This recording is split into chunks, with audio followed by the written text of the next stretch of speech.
Hello, hello, hello, welcome. My name's Leanne Rodway, and I would just like to say how much I value and appreciate you for showing up today. So today we're going to be talking about how you can elevate and accelerate your life by using the 5 steps. We have some secrets that we use. And I don't know what I'm saying.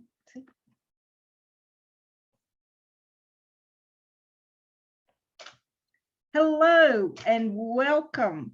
I would just like to say a huge welcome to you all for coming and showing up for yourselves today so that you can learn how to elevate and accelerate and amplify your life.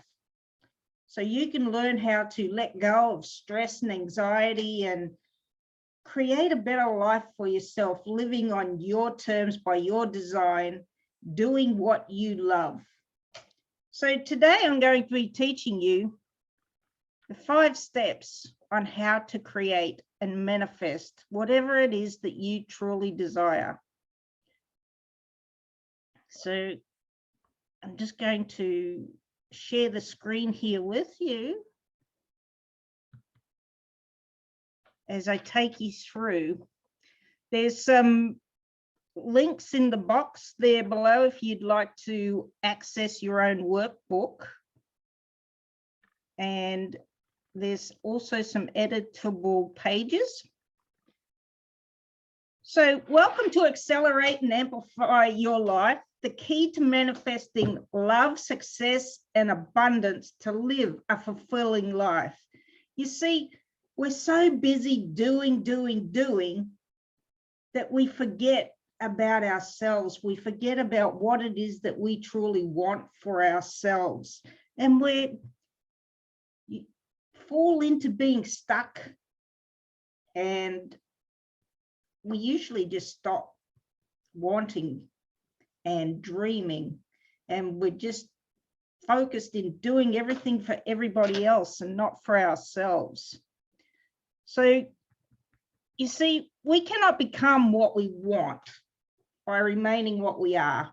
We have to remove all the layers of all the old false belief systems that keep us stuck from moving forward in our life. So for you to get the most out of this workshop, number one, you got to play full out. You got to take heaps of notes, ask plenty of questions. Everything is a learning. And be responsible, be coachable. So if you're a coach out there listening, please just take off that coach hat and just sit it to the side and just open your mind and allow for new information to be received today. So just park your old learnings so that we can learn something new. Get outside of your own comfort zone. Embrace all the frustration, because that means you're about to learn something new. So I'm committed here today to helping you learn more. I need you to stay hydrated. We'll be stopping for toilet breaks also. So can you see all those? There we go. I'll have to shift that up.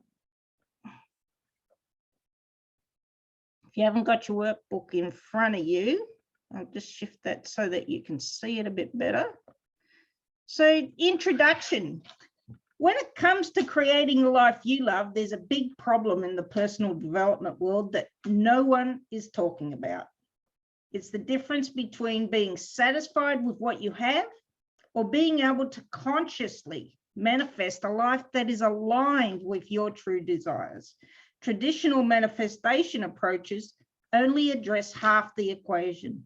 They focus on fixing or healing your existing problems or past traumas.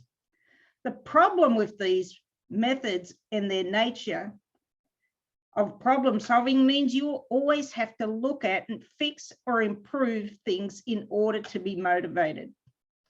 So just consider this for a minute. If no problem exists, your brain will still automatically go looking for problems to fix in order for you to improve, because that's what it's been programmed to do. Because in the past, fixing problems has been your primary focus, and more often than not, you'll find more than enough to go around.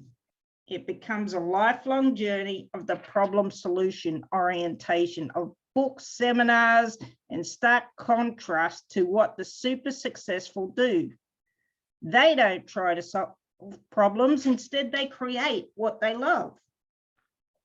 So this course is designed to do two major things. Firstly, it's designed to help you understand the basic truths and laws around manifestation that you have to be able to apply correctly in order to manifest what it is you really want. And secondly, it's designed to uncover your true goals and begin to resolve the unconscious blocks, limitations, and sabotage patterns that have stopped you from living the life you desire.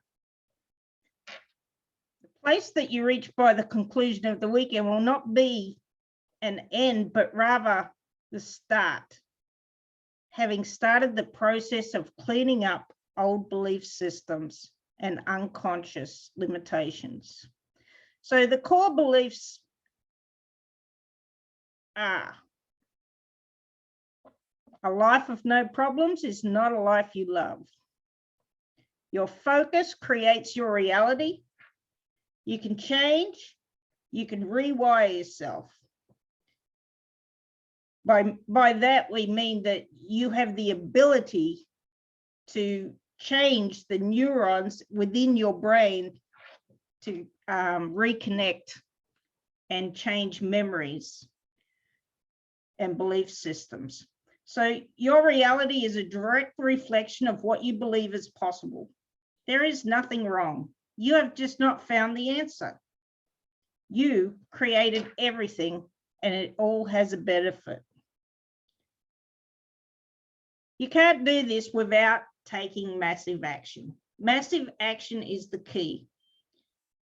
So your thoughts and feelings are not real. They are just perceptions. They come from your belief systems. And trying to fix the current reality or problem will never work. So with our system, it can help you let go of who you have been. There is a process of creating anything you want. So let me talk to you about the superconscious. What is the superconscious? The superconscious is absolutely everything that is and was before you were you. It's how, imagine a sperm and an egg coming together to create that little miracle that's called a baby. How does it remember to do that? How does it know to split and divide into so many cells to create that little perfect human being? How do birds know how to fly from one side of the world to the other? They don't carry a GPS around with them. How do they know? It's all memory. Memory handed down and passed down through time, through generation, through our ancestors. Memory of all time of everything that we were before we were us, to create life, to create the world.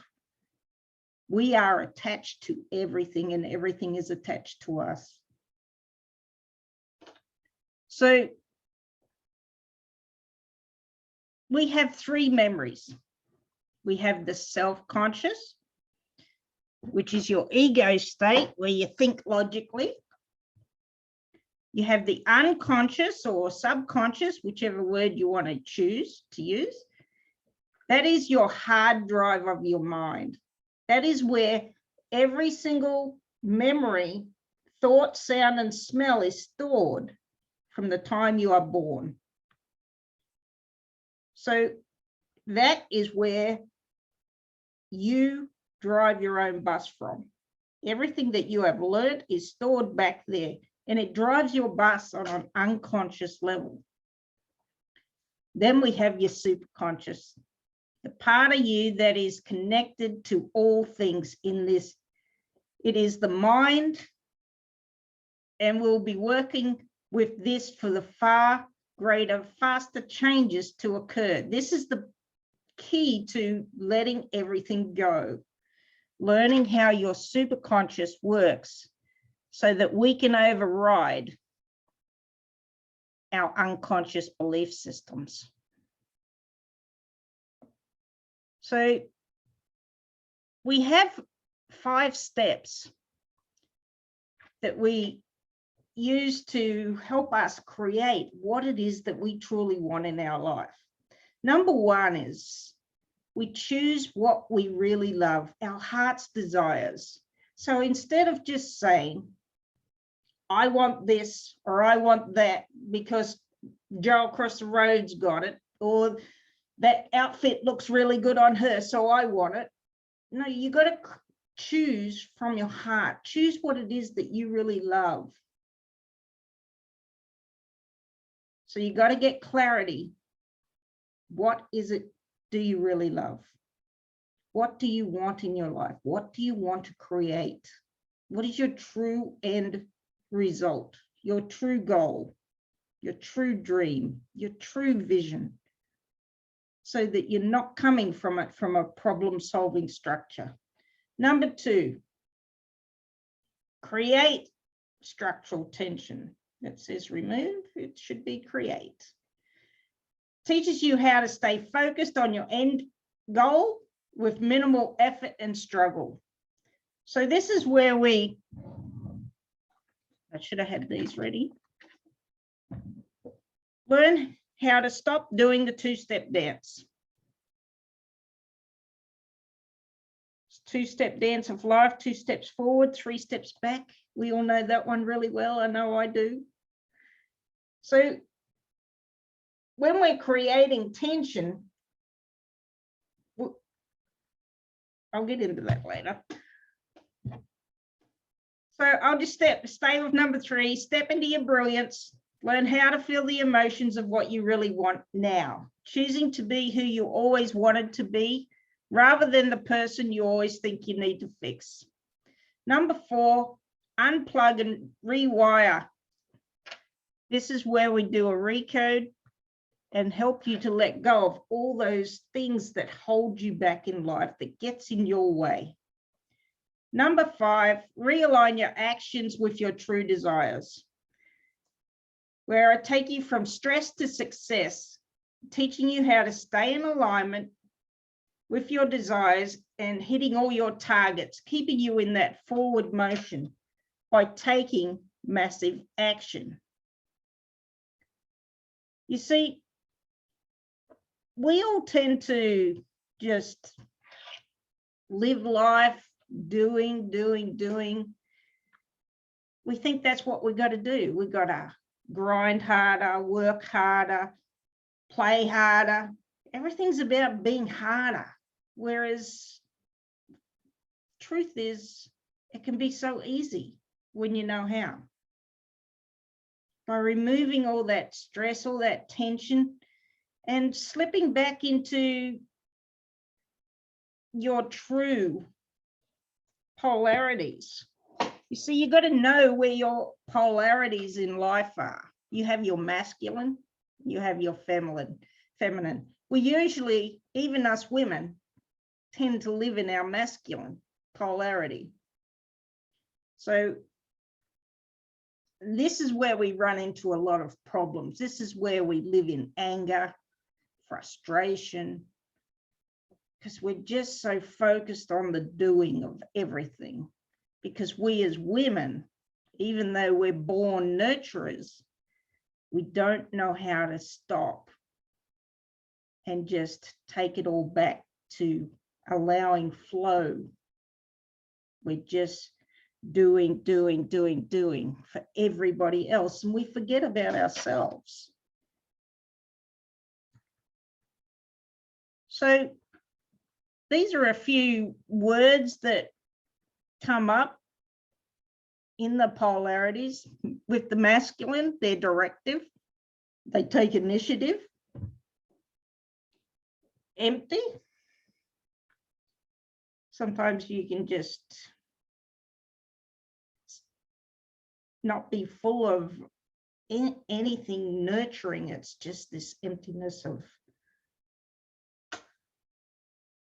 stuck emotions.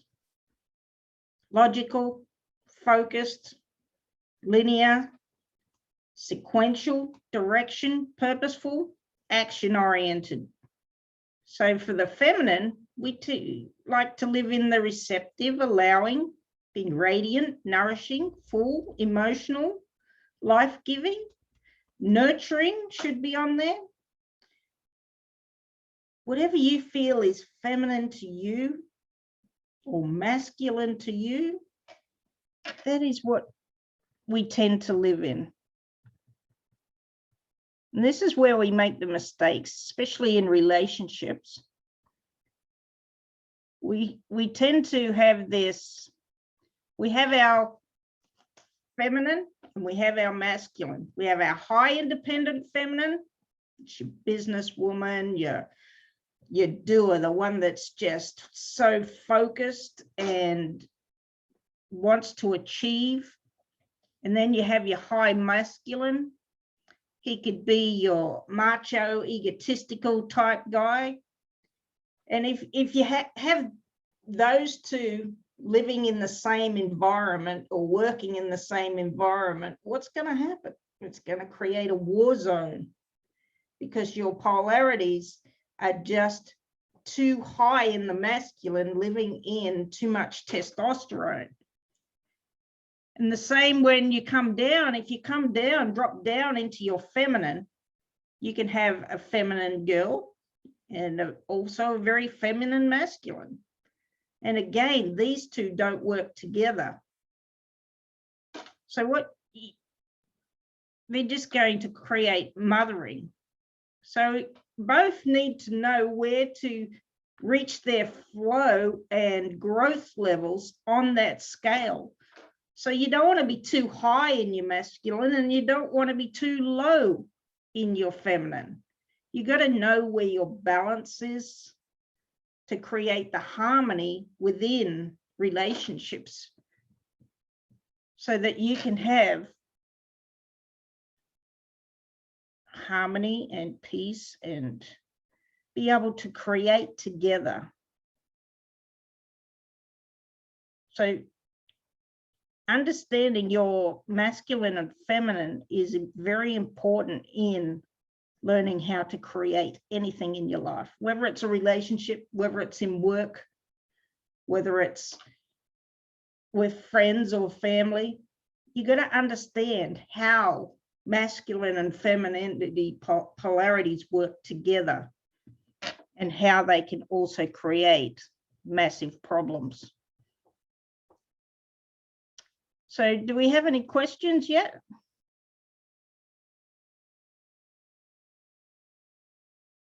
All good? So next one we come into is values. Can you explain what a RECODE is, please? I was going to get to the RECODE a bit later. RECODE is where we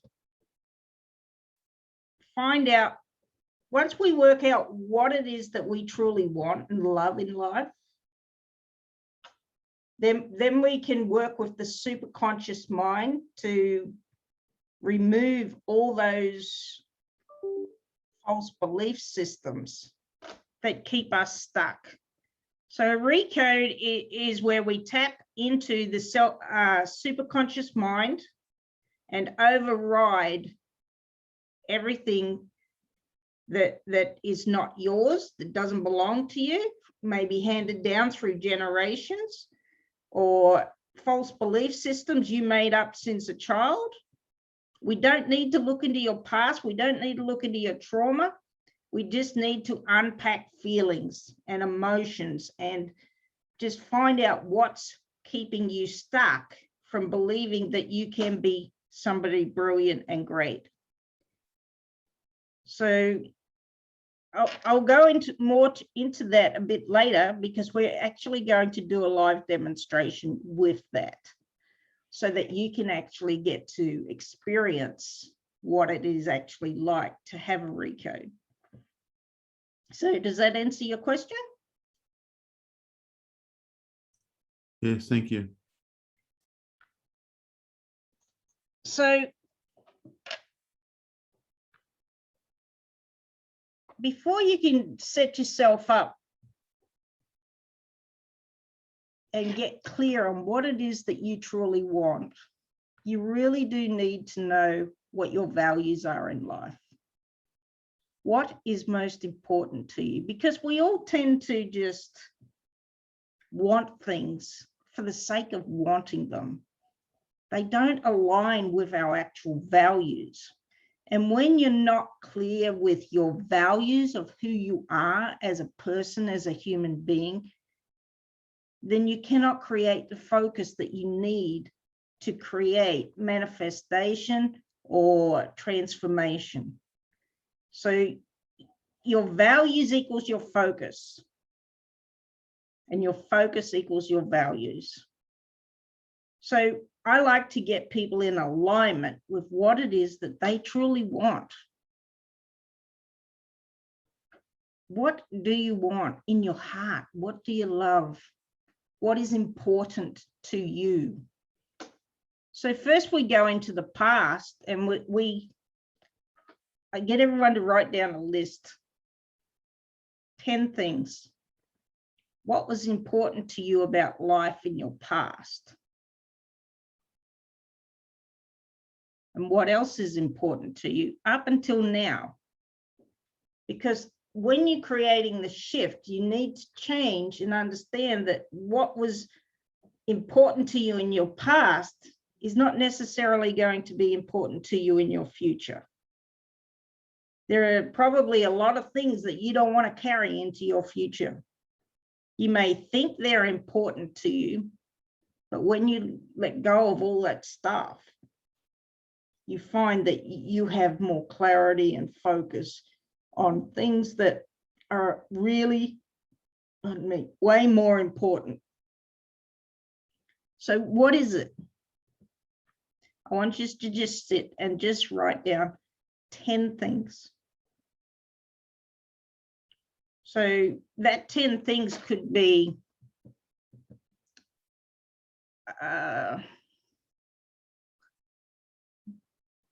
being noticed. That was a high priority to me before. Being loved, being kind, feeling safe. Whatever your values are, just unpack them. Just go through and just sit and think about what it is that is important to you or was important to you. What's been important to you up until now? So, and then I want you to number them 1 to 10 in priority of importance to you in your life. So then we're going to go into the future side and work out what it is that you want to create in your future for your values. There are going to be some things you don't want to take over that side. So when you think about what it is you want, I want you to just focus in what values you want to take into your future and leave behind the ones that are not in congruency and true to who you are and what it is you want to create. Remembering your values equals your focus. So this is why a lot of people don't succeed in life, because their values are just not in alignment with what they really want. It's not important enough to them. You can't just have a want, you have to make it a must. If you don't make it a must in your life, then it just becomes something it's there. I want it, I like it, but I'm not willing to get out of my comfort zone to have it. So you have to work out what is a must in your life in order for you to change. You have to really step outside your comfort zone to create what it is that you love. And then you have to unpack it all. And again, put it all in order. Number of importance. What is important to you? Is family important to you? Is love important to you? Relationships? Having a beautiful house or car? Having the job that you desire? Safety, security? What is it? What is it that's going to drive your bus? That's going to push you to want to create a better life for yourself. That's going to push you out of your comfort zone. Because this is the only way that you are really going to transform your life. You have to make you a priority. It's not about anybody else. It's not about what others have done to you. It's all about you.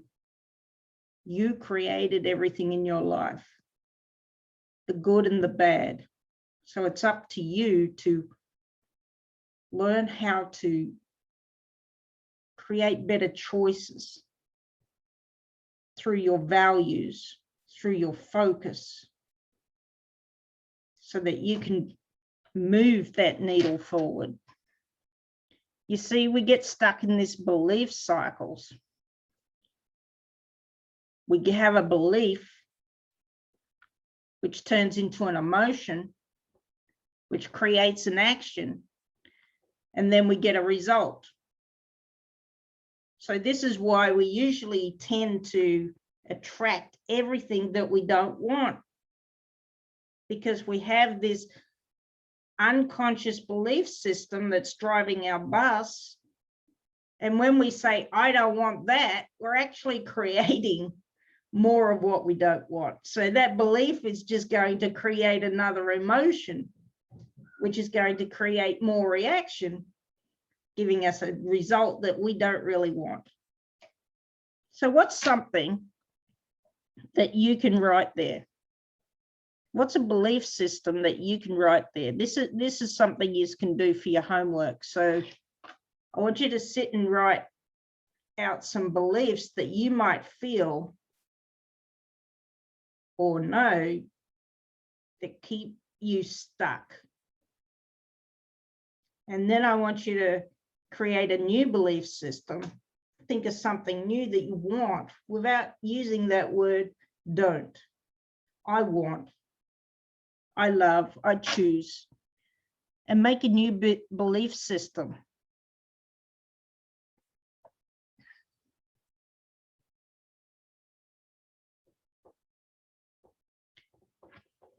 See, we all live in this world where we're constantly avoiding.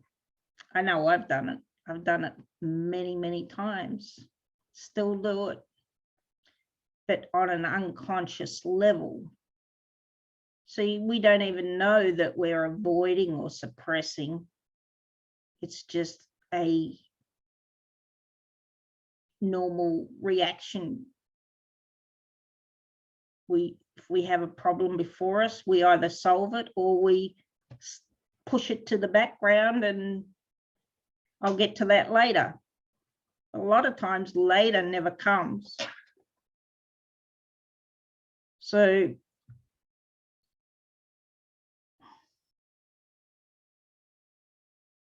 beautiful, Marilyn.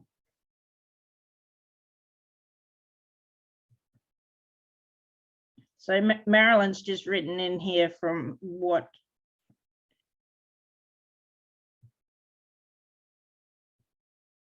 values that she has is she's enough, she's loved, and she's successful. That's beautiful, Marilyn. Thank you. Sorry, I didn't see those before. So if you resist something, it doesn't just persist, it owns you. The more you resist your problems, and the more it's going to take a hold of you. It's not going to let you go. It's going to keep cropping up in all different areas of your life, creating havoc. So if you avoid negative feelings, you're going to cast a negative vision. You must focus on what you want and deal with the negativity. When people say I'm stressed, what we're really doing is we're really suppressing and ignoring the feelings that we want to express. So it comes up in stress. So avoiding a fire doesn't mean that there's not a fire. How true is that one? So you got to just face it and learn how to dissolve it and put the flames out. So you can have the right thinking and take all the right actions, but if you don't have the right structure, it's difficult. Knowing how to put everything into the right structure is what I'm here for. I help you unpack everything about what it is that you really want in your life. And then we do the recodes to remove all that's in your way so that then you can take the right steps that's going to create the structure that's going to set you up. So we do what I call a guided vision. And I help you create what it is you want step by step. We learn to let go of everything that you feel that you don't believe that as to why you can have it.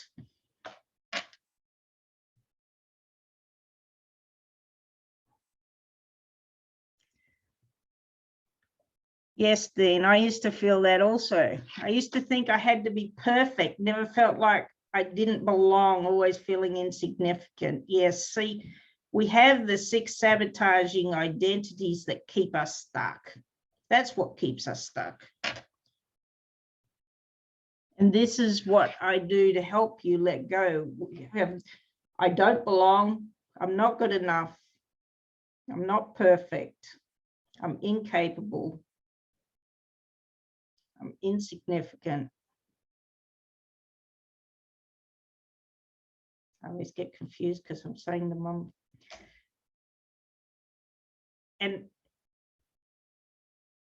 I don't belong. So if all those 6 sabotaging, every single one of us has them.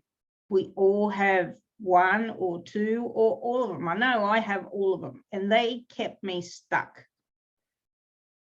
They kept me stuck for a long time. It doesn't matter what I did. And I've done a lot of modalities.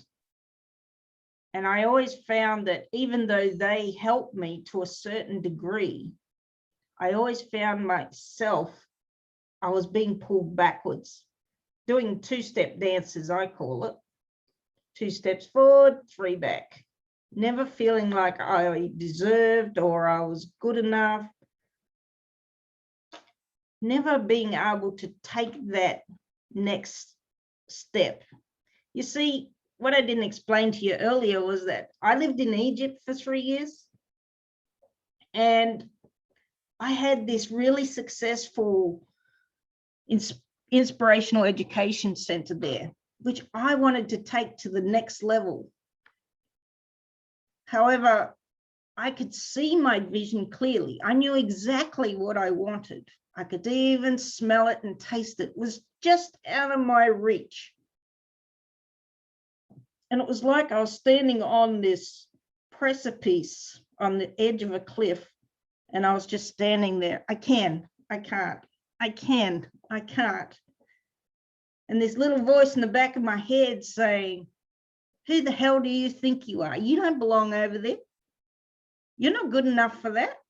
You don't deserve to have success. Get off your high horse. And so I was stuck. It was like my feet were in cement. I was wanting to jump. And every time I tried, I'd be pulled back. And I just couldn't understand why, because I'd worked on all of these emotions so many times. I unpacked all my stuff from my childhood.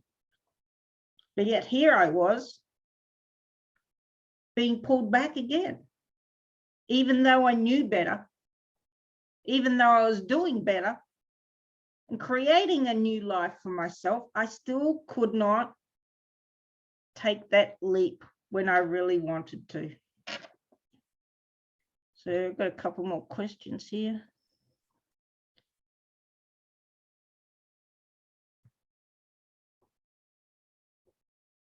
Yes, Dean, it is like going up and down snakes and ladders board and having a carrot dangling in front of you.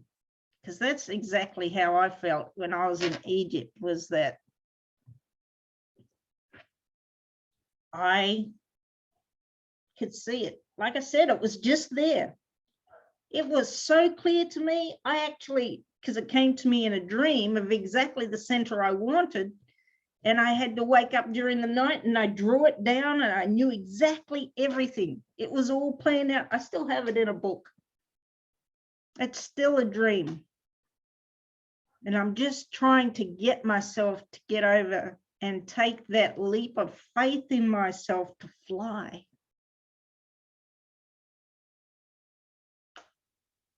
But yet I couldn't do it.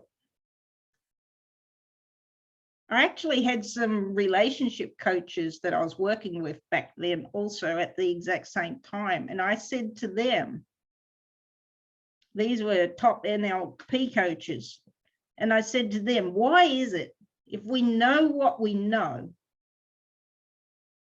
and we know where all our triggers come from, and we've worked on all our trauma stuff, why is it we are pulled backwards? And they just said, Leanne, when we know, we'll tell you. It's like, what? You're supposed to be the big coaches. But yet they didn't have an answer as to why we keep being pulled back. So it wasn't really until I decided to come back to Australia. In hindsight now, it was the best thing for me to do because then COVID hit. So it was really great for me. But I'm going a bit off track, but I just wanted to help you understand how your negative feelings are always going to pull you back, and not having that right structure in place to remove what's in the way. So even though I had my values down, I knew my values and what is really important to me, but I was still stuck because I didn't have the secret that I'm going to be sharing with you today. So I didn't know how to find the right action. I didn't know how to take it. I didn't know how to set myself up properly.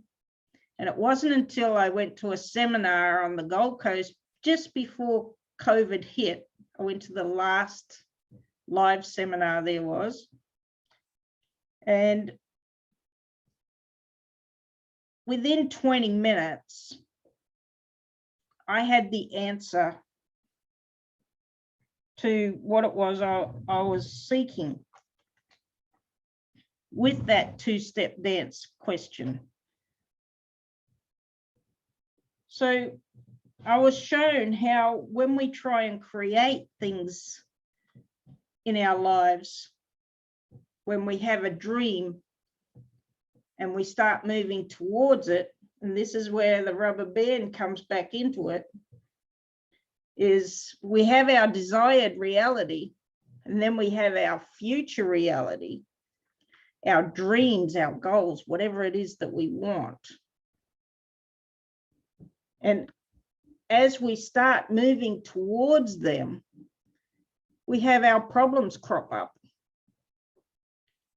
And then another one and another one and another one. So as we're trying to keep that needle moving forward to what we really want, all these problems keep pulling us backwards. It's our unconscious mind, our 6 sabotaging identities that always crop up in here. I'm not good enough. I don't deserve, I don't belong. I'm insignificant. I'm not perfect. So that we can't keep that momentum moving forward. Or if we do, once we get over here, some problem will crop up later and it's going to pull us back out of alignment again.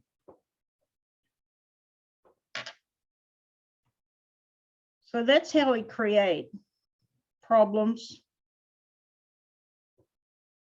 and learning how to unpack them.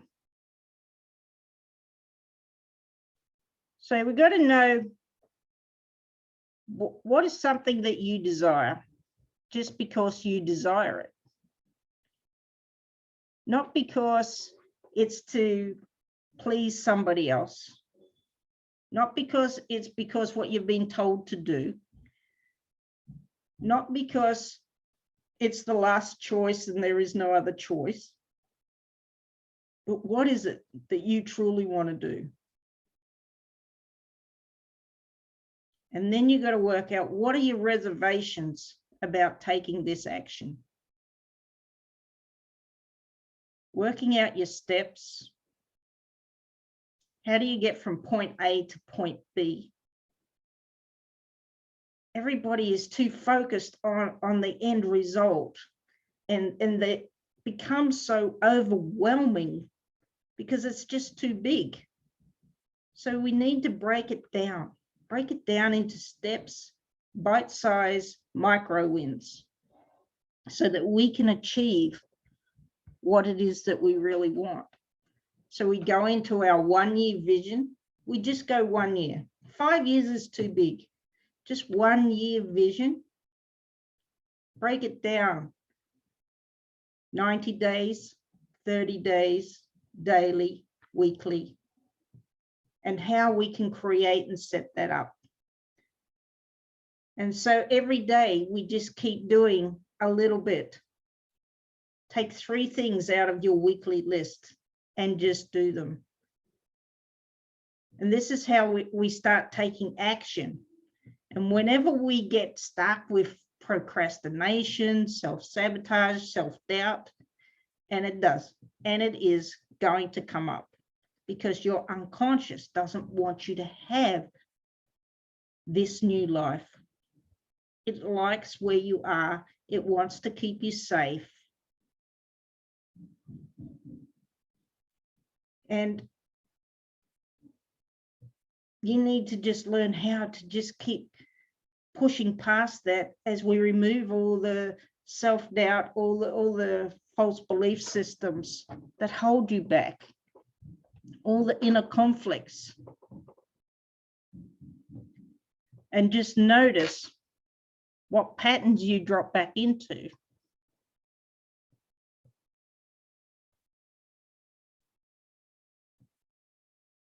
So now, just for a small exercise, are there any questions before we get back into going to setting up a magnetic alignment?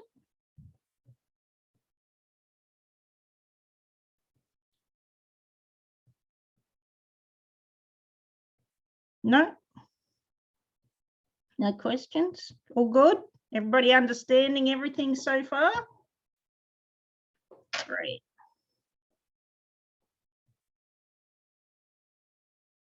So I'm just going to have a quick drink here, and I want you to just grab a pen and paper if you've got one.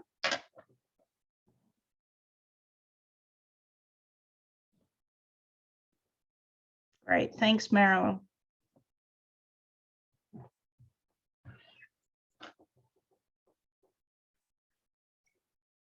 So just grab pen and paper. And what we're going to do here is try and set up and get you in alignment in taking the action towards what it is that you want.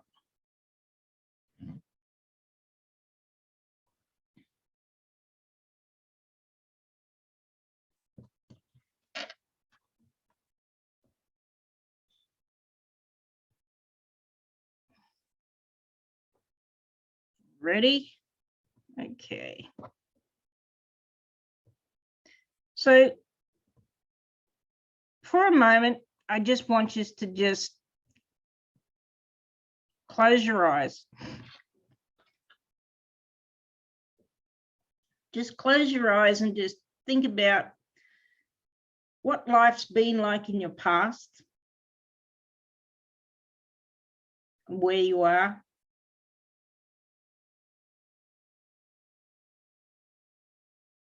and how it's kept you stuck.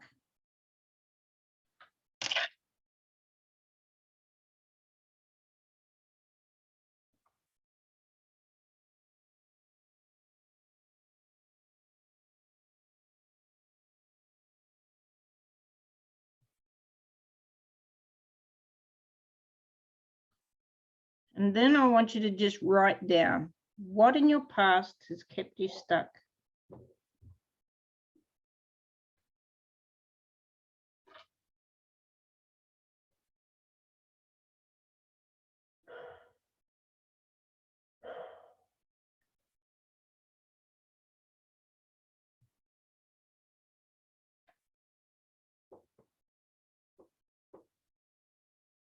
Then I want you to find another area in your past that's kept you stuck.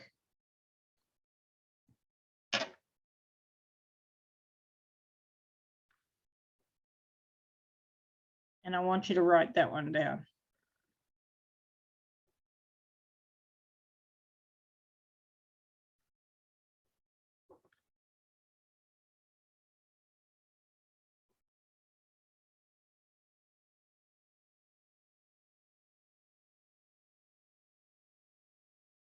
Now I want you to go into your present moment. And I want you to just take notice, where are you in your present moment?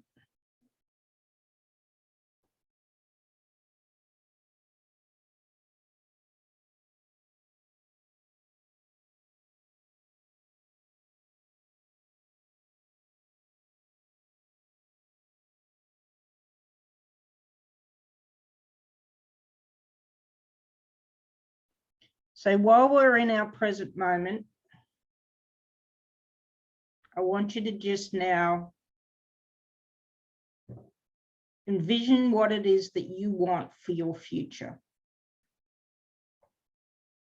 What is it you want to create? What would you love just because you love it, not for any other reason? What is it that you want to create?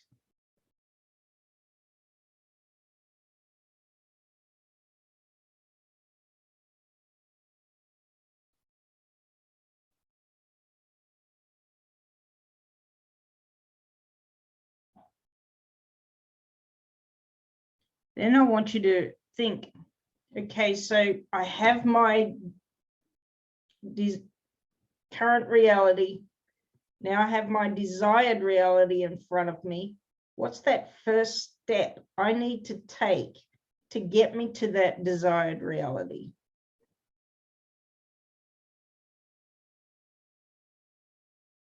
Perhaps it's finding a coach and helping you get in alignment with what it is that you truly love.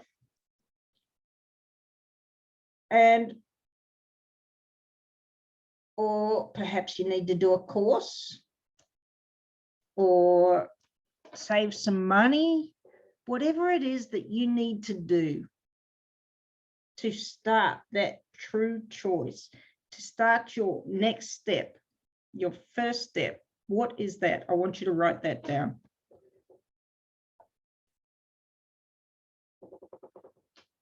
The next one is moving into step number 2. Imagine yourself 6 months from now. So you got your 1 year dream. Your first step was the first 3 months. What do you need to do in that first 3 months to set yourself up to get that needle moving forward? And then I want you to step into the next step, the next 6 months. Where do you see yourself? What is it you want? What do you need to do to keep moving you towards that 1 year? When you've got that, I want you to write that down.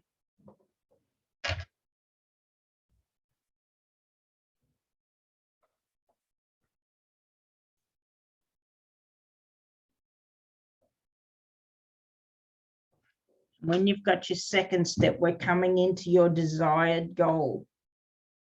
What is it that you truly want? Your vision. Whatever it is that you want to create and manifest, write it down. Whether it's an abundant business, whether it's a new home or a car, or whatever it is that you want to manifest, that's entirely up to you. Just write it down.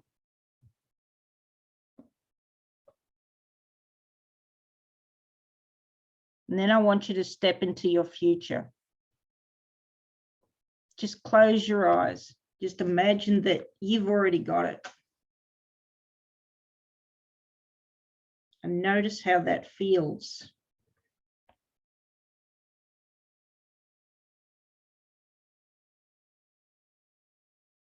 You've gone through all the steps.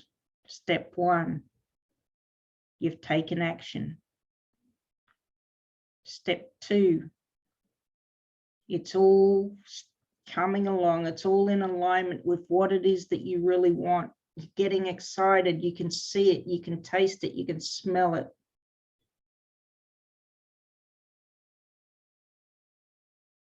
And your desired goal.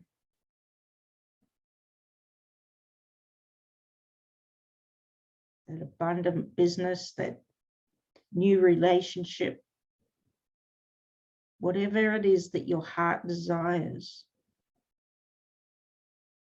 allow it to feel as if it's already happened.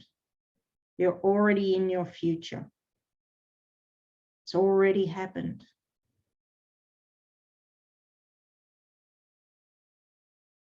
And then write down what it is you'd like after that. Because our dreams don't stop.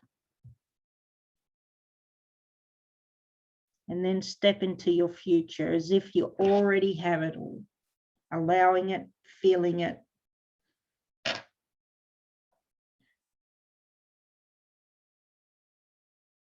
Awesome.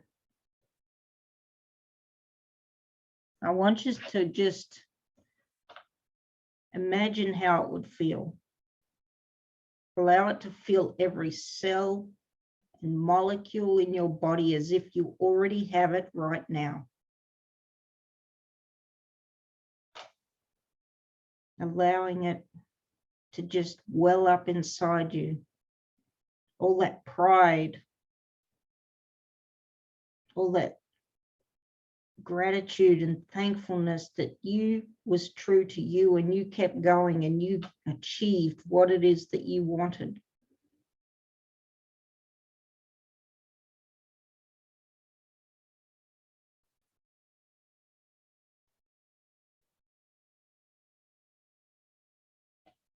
And when you've got your future down, just send me a message in your chat.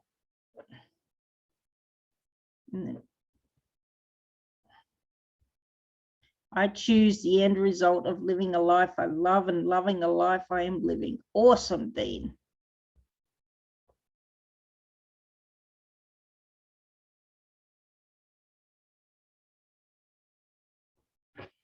See, we say, I choose to have this. I choose to live my true nature and purpose. I choose to create whatever it is that I want. When you set the intention of choice, your unconscious mind cannot argue with that. It doesn't know your new choices. It's not something from your past. It is a new choice. It's totally different. Marilyn says, I choose a healthy, vibrant body full of energy. Awesome, Marilyn. That's one of my choices also. Dean's, I choose to be a powerful, predominant, creative force in my life. Awesome. I choose to be a powerful, predominant, creative force, living a life I love with health and vitality, having a successful, thriving, successful business, living with intention at the highest level of love and gratitude. Awesome, Marilyn, sharing with the world. I choose the end result of a happy, healthy, vital, supportive, flexible body at my ideal weight, which is trimmed, taut, and terrific. Awesome, Dean. Awesome. Thank you. Loving all of this. So we're just going to have a bit of a toilet break here. And we will come back in 5 minutes. So I'm just going to stop share here. So is everybody good right now?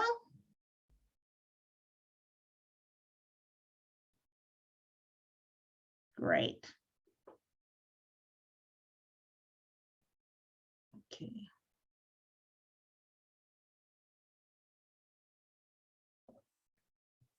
Hi, and welcome back again. Hope everybody managed to get themselves some water so you can stay hydrated.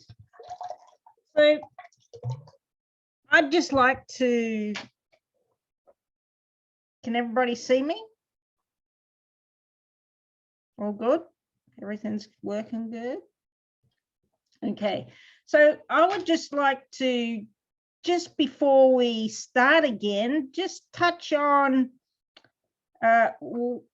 what I'll be doing a little bit later with you all is creating an offer.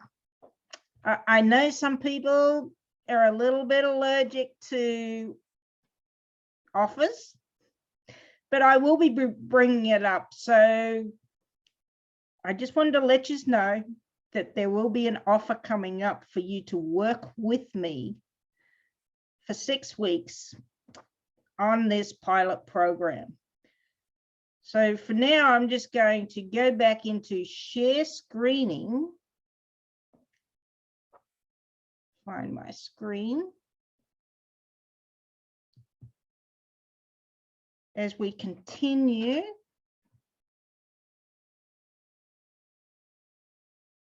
Oh, we gone too far.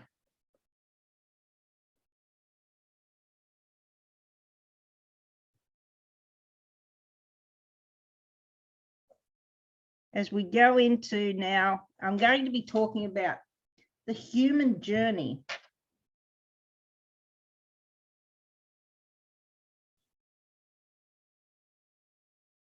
And also, before I get into this, I've also got a special friend here that I'm going to bring on a bit later also.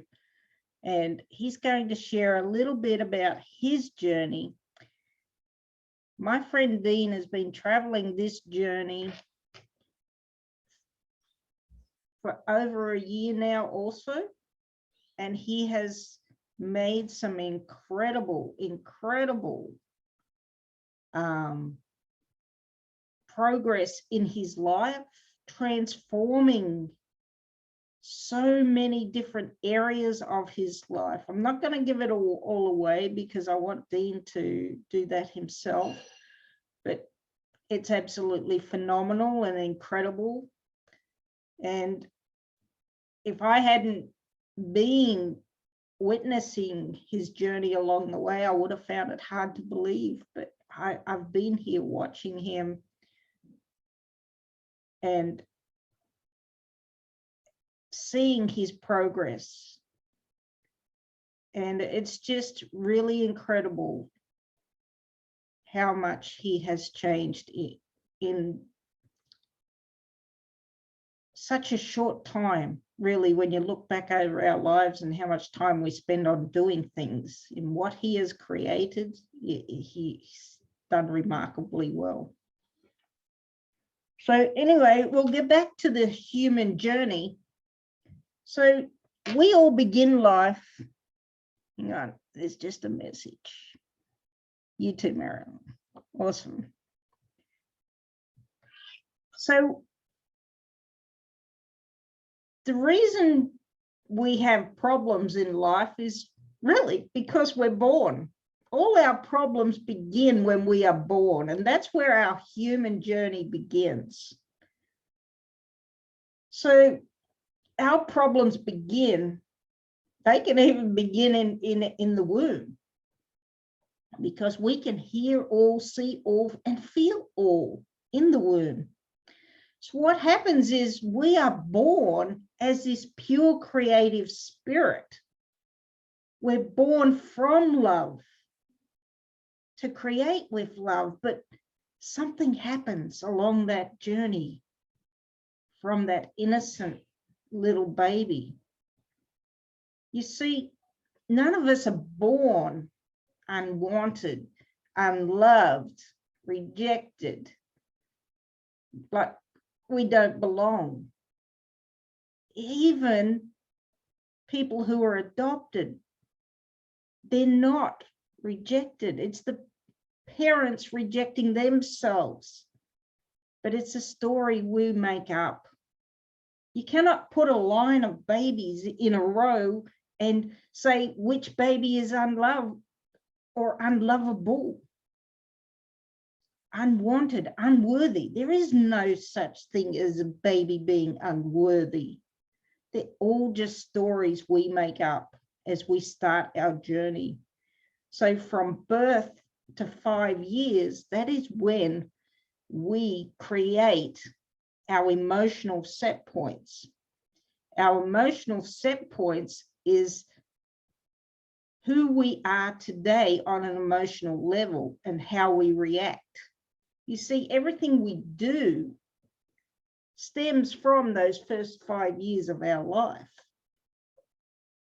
We create this wounded individualism. So, like I said, when we're born, our problems begin. Why? Because we're born with a father with his problems, mother with her problems. Where do they all go? Baby. Baby hears all the yelling. Baby sees all the abuse starting as it's growing. It starts feeling fear. It starts making up these stories. If it wants a hug or a love from mother, as we're growing into 2-3 years, and we start understanding that if you do something bad, then mother or father is going to withhold their love from you, which creates this sense of feeling that I'm unlovable. So we start making in our little innocent minds all these stories of why we're unlovable.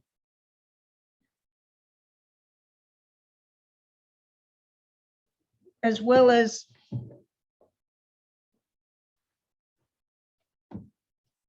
if you don't do what they say, you get told, I don't want to see you, I don't want to hear you. We're made to feel like we become insignificant. Again, we make up stories. Whilst they may say that in the moment, it doesn't mean that that's what they actually meant. but we continue those stories. So as we're growing, that wounded individual continually makes up all these bigger stories, and they just keep growing. So between birth and then 7 years, we've really established this set blueprint of who we think we're not. And we make up all these belief structures of, I must be a good girl or boy to get love. This is where our personalities come into play. It's where we learn how to get whatever it is and become very good manipulators. Don't know about you, but I've got, how many grandkids? 10 grandkids. And I can see them all. It's funny how I just watch them now, and it's like, my God, you are such manipulators. And I can see where it all comes from. And it's just, they don't know that they're doing that, but I understand it all. So I have that ability to just step aside and see somebody for who they are these days. I'm not just talking about my grandkids, I'm talking about anybody now, because I understand the human journey and why people react. So me, for instance, I grew up being a people pleaser because I learned in order to get love, I had to be this really good little girl. I had to please everybody. I had to get good grades. I had to keep my room tidy in order for me to not get in trouble, because I hated being in trouble. I didn't like the consequences of what would happen if I wasn't that good little girl. So I became this people pleaser, and it just grew up into my adult life, learning how to give and give and give and give and give. But what happens when you give and give and give too much? You burn yourself out. You become resentful. You become angry. You hate your life. You think everybody is only out to take from you. But the truth is that I've realized in all of that is that I was the manipulator, because I was only doing it to get something back from them. And when I didn't get it back, that's when I would be triggered and I would react.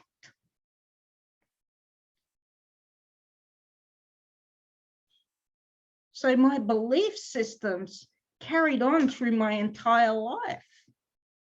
From that wounded little girl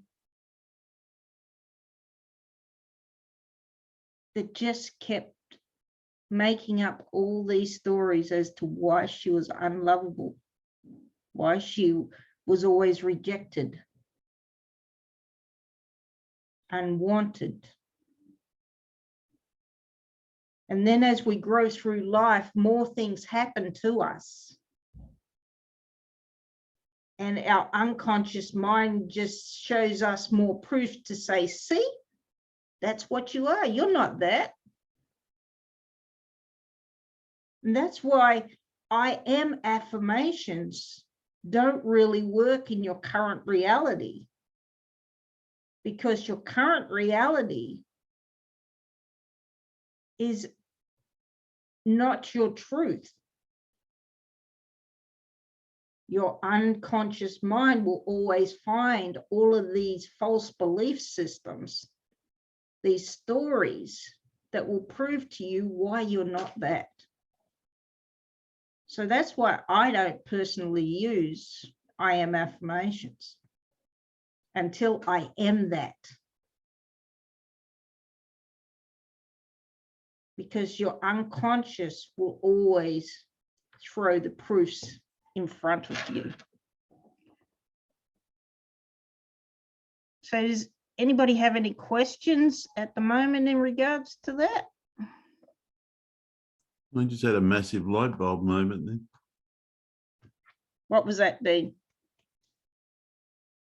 I created all the dis-ease as I was growing up because I craved attention because my father was sacrificed family for work. And Yes. to some extent, my mother did as well. And we all do. We all create this stories and belief systems to survive the best way that we know how, because we're not taught any of this. You know, our parents are just doing the best that they know how. Even if it's not good, it's the best they know how, because they learnt from their parents and they learnt from their parents, and it's just a handed down cycle of abuse and mistreatment. And everybody in life is really just trying to survive. Your parents are working to just survive. We're still doing the exact same thing. We're just in a different decade of doing it. We've got more resources than ever before. So things are finally starting to change, and we're being able to break those abusive cycles. But when you understand how we go from that innocent, pure, divine spirit into the wounded individual, and how we take that through with us as we grow up, and how our belief then forms and creates our current reality from that past. See, most people continue this whole cycle, not even understanding this. And this is where I get to help you break the cycle from victim of circumstances to become a powerful creator, so you can step out and let go of all of that that has held you back. Break that cycle so you can now learn how to create and understand how to create what you truly want, instead of creating all the disease and problems and stress that you have in your life today. Because we are such powerful creators, we manifest everything. We create our own problems. We create our own stress. We create our own physical pain. I have even learned from my own experiences now how, a little bit about my background is, I was molested as a child. So I would create all this illness as a small girl so that my mother would protect me. It wasn't to get attention, it was for protection. And every time something kept coming up in my life around sexual abuse, I would create more illness. And I learned that. I even had my appendix out because I had somebody trying to molest me when I was 13, and I created appendicitis and ended up in hospital. So that saved me.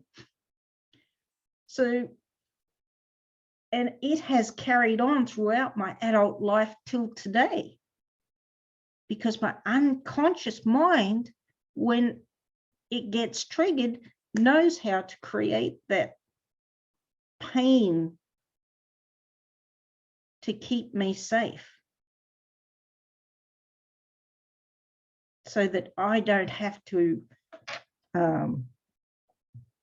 endure what it is. You don't blame yourself for what you have been. It is just what it is. It's all about forgiving self, but understanding just where it all came from. There is no blame. We didn't know any better. Nobody taught us, just as nobody taught our parents. What I say now is, I blame you for nothing and I forgive you for everything. I say that to my parents. They're both dead, by the way, but I still say it.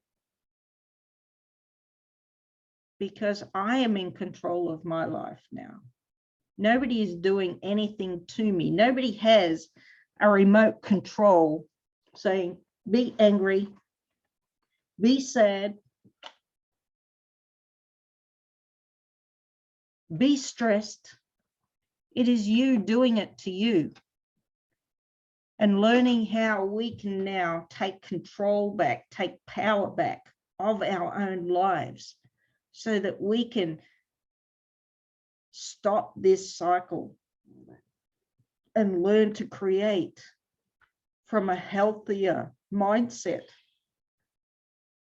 from a healthier set of emotional set points, so that we can become predominant creative forces, which is what we're actually born to be. We're born from love to create with love. We just get lost along the way. It just gets layered with all the lies and falsities of society and education that we're told. So here's the good thing. You can stop that today. You can become an amazing, powerful creator in your own right. I can teach you how to step into the wizard's gate. The wizard's gate is where your current reality equals your future reality, and we marry them together. That's why my business is called Heart Minds. It's marrying your heart with your mind and your mind with your heart, so you can just live your truth, from love, so that you can just embody it and be the authentic creative being that you are meant to be. Because we live our lives always trying to get something because it'll be better when I get over there, life will be better. When I get that relationship, life will be better. When I get more money, life will be better. When the kids grow up, then I can do that. But the truth is, life is never better when. Because we always take ourselves with us. That was like me going to Egypt. I was running away from my ex-husband and all my problems. I thought if I just travel the world and just leave it all behind, it doesn't exist. But whilst it was great for the first 6 months, traveling and just forgetting about everything, I realized I took me with me. And soon I was being triggered again. I was just in another country. Different people, but the triggers were still happening. So I was still becoming angry again and being pulled out of alignment to what it was that I was trying to achieve there. So you can't ever escape yourself. Tomorrow never comes because it's always today. So everything that you keep thinking will be better when is never going to happen. You have to be in alignment with your now. Your now, your present has to be just as good as your future will be. Even if you don't have everything you want right now, you're happy and you're thankful and you're grateful for it. You got to feel it. You got to embody it. You got to be so thankful for it, because we truly are abundant right now. We have so much abundance surrounding us, but we're so blind to it. It's like my students in Egypt, when like my little kiddies, they would say, Miss Leanne, how do you stand it here? There's so much rubbish everywhere. You come from a beautiful country and it's clean and it doesn't smell bad. I said, yes, I know, but I choose it. See, I was choosing all of this before I even understood all of this. I just knew for me to survive in Egypt, I would have to put on my rose-colored glasses. And every time I go outside, I had to consciously choose to see the beauty instead of the filth that was surrounding me. Because some places you're walking in ankle-deep rubbish. There's feral cats and dogs everywhere, so there's lots of bad smells. Rubbish in the streets smelling.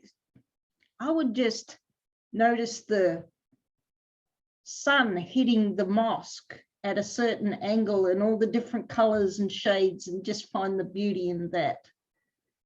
If I found a tree, I would just go and hug that tree.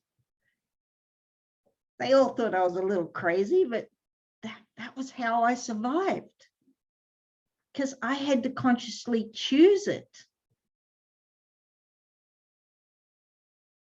It was just an amazing experience for me, learning to be grateful for everything that I had right there in that moment, even though I was totally out of my comfort zone, even though I had no family, none of my belongings, nothing.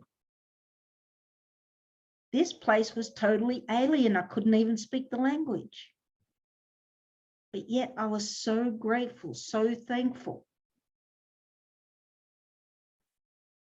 And it just made me become a better person for doing this. And now I know the correct structure of how to create. Back then, I was just doing it because it felt right for me to do that. But now I know it was the correct way. I was already in creation mode. That's why my business became so successful so fast. I wasn't focused in a problem-solving structure. I was focused in creating. Before I even knew all of this.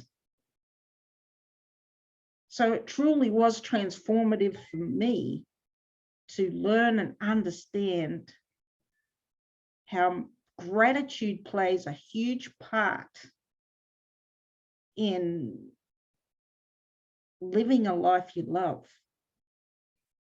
in creating whatever it is you want, because I'm happy now with what I've got, but I would like more. Not it'll be better when. So life's just that. It's just, when you really get it, it's really easy. Because it's just being thankful for what we have. I'm blessed and I'm thankful. But I would like more of it. Not to solve a problem just because I simply would love it.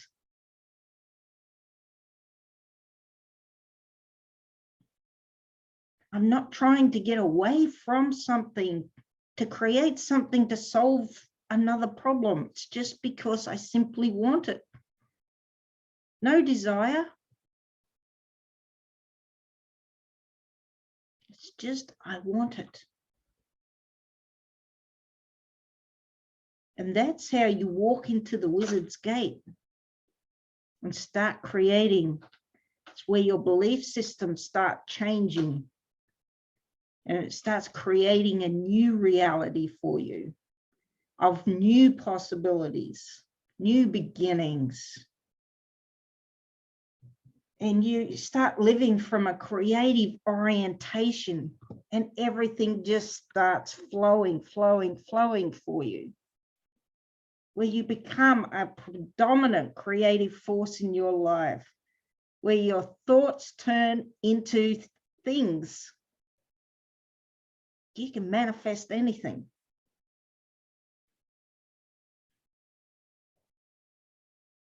So that's like when I came back from Egypt, I had no job, I had no money, I had no car, I had nowhere to live.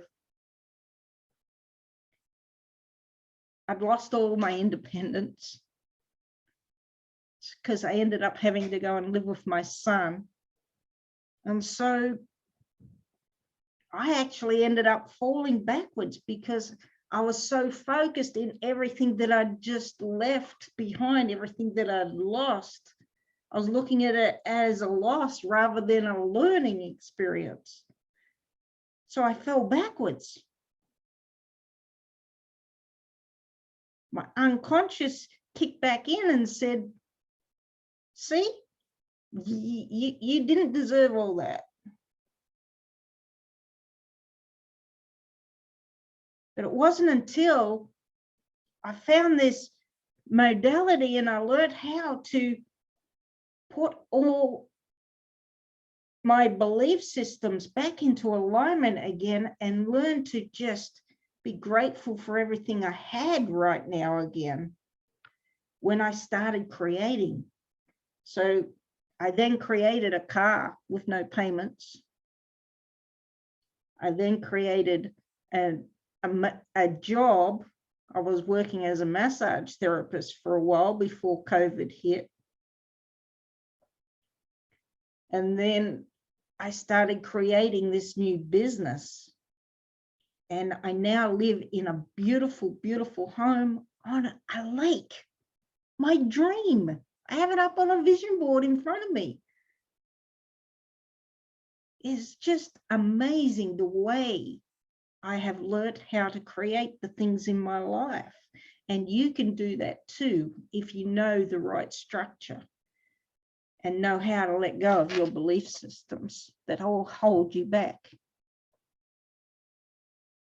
Right, Dean? Thoughts become things, so choose the good ones. Exactly right. We've got to stop thinking in lack and scarcity of everything that we don't have and be grateful for everything that we do have. You know, I did not have one of these when I grew up as a kid. We didn't have all the things that we have, a laptop, you know, everything that's so accessible today, we didn't have 50 odd years ago, 15 years ago, 20 years ago. We need to be so grateful for the abundance that's right in front of us right now.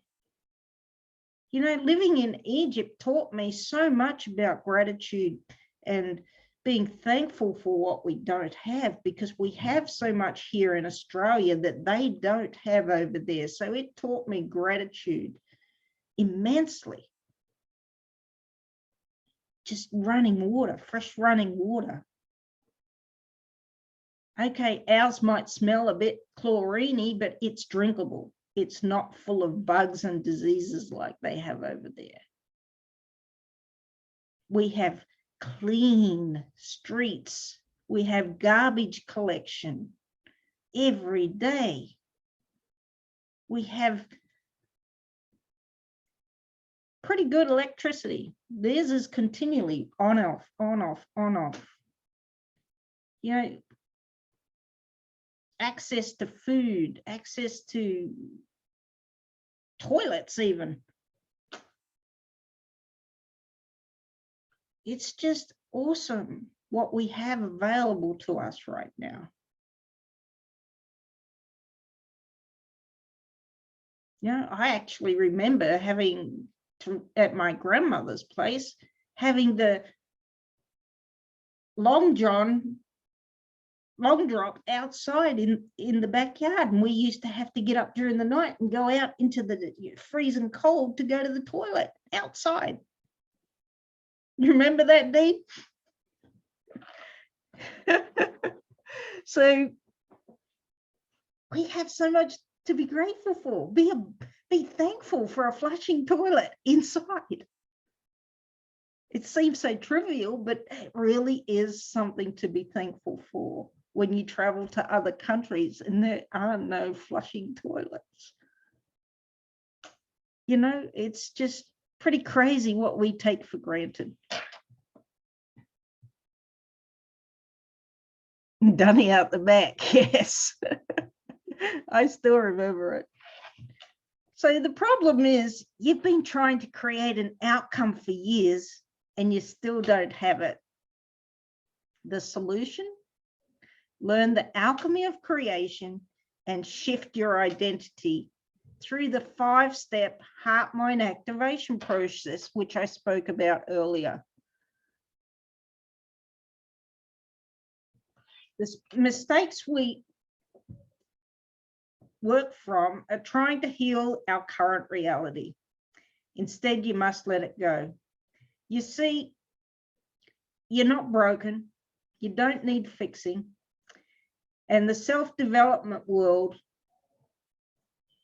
is teaching us how to stay stuck in that brokenness. It's teaching us that we're still never good enough no matter what we do. So we don't do that with this. We teach you how to just let it all go. Working on your unconscious mind. And all your decisions, they're just made from your unconscious blueprint.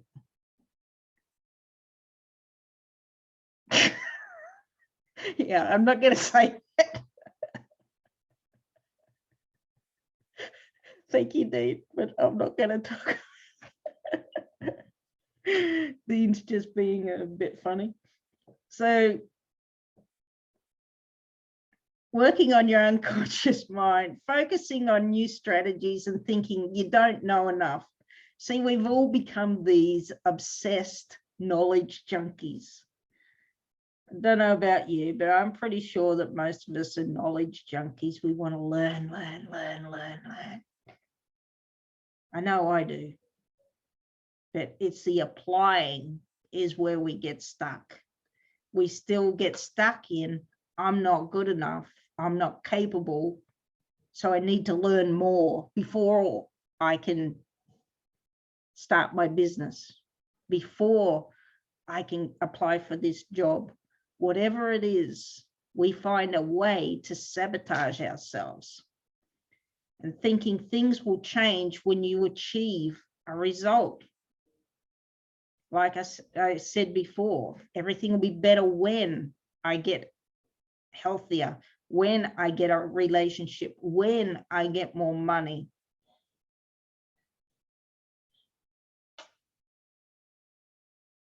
But the truth is you just have to be it now. You have to be it now. You have to be it. You have to see it. You have to feel it before you can have it. So out of emotional alignment with what you desire, when you're in that mindset of always thinking about what you want and then finding all the negative stuff that comes up and keeps you stuck, you can't plant or grow an abundance tree planting seeds of scarcity. Saying, I want that, oh, but. You have to learn how to live in the now and accept the now. And thinking that you can't change, that this is just who you are, this is your personality, this is your character. I've heard that so much. Is just a lie. because it's absolutely been proven now that with neuroplasticity and epigenetics, that proves from the reconsolidating moment that was discovered back in 2001 that you can change. You can change your personality. You can change your character. You can change your thinking.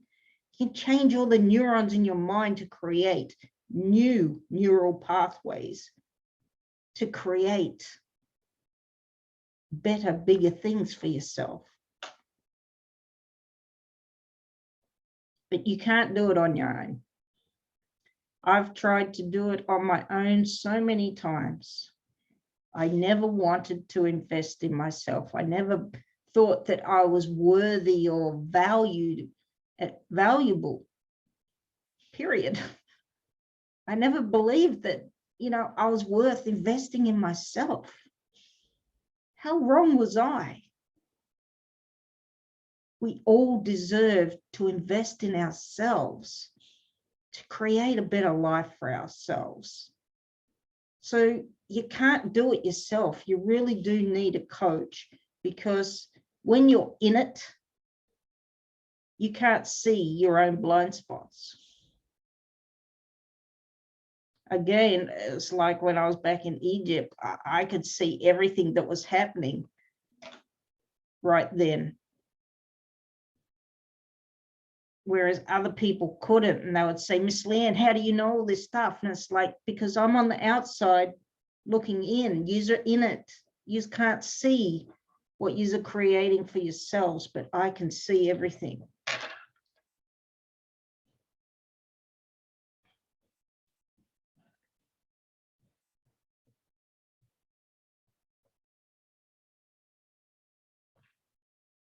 Sorry, my thing has become locked. Okay. Can you still see all that? Because I just lost it. Yep. They locked me out. Back in again. So the truth is, you have to be it now. You have to accept everything that you have right now and be thankful and grateful for it. But it's okay to want more, as long as you're not trying to solve a problem.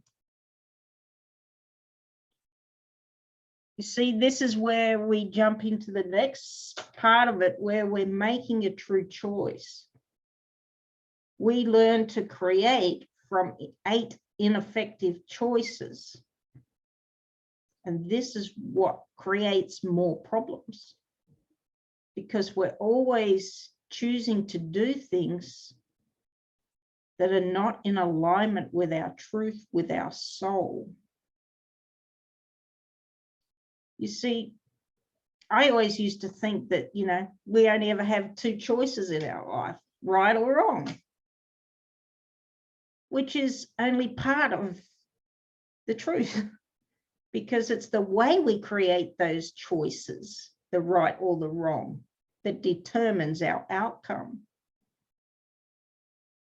So number 1 is choice by limitation, where we choose only what seems possible or reasonable in the moment. Next one is choice by indirectness, where we choose the process instead of the result.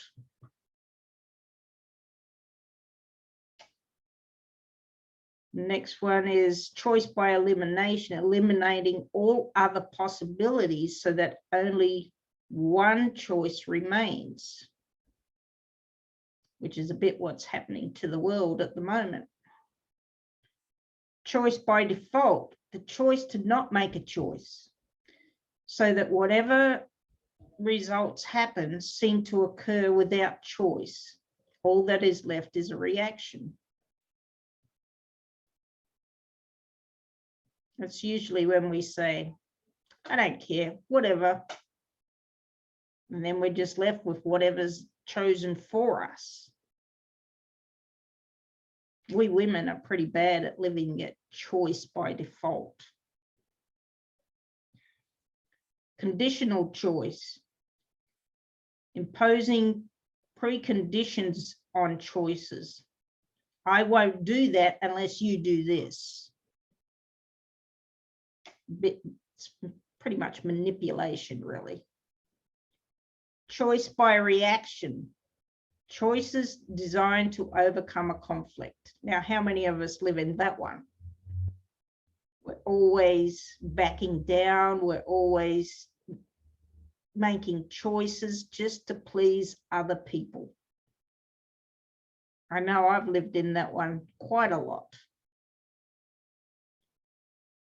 Another one is choice by consensus, where you're choosing by finding out what everyone else is willing to recommend and following the results of that.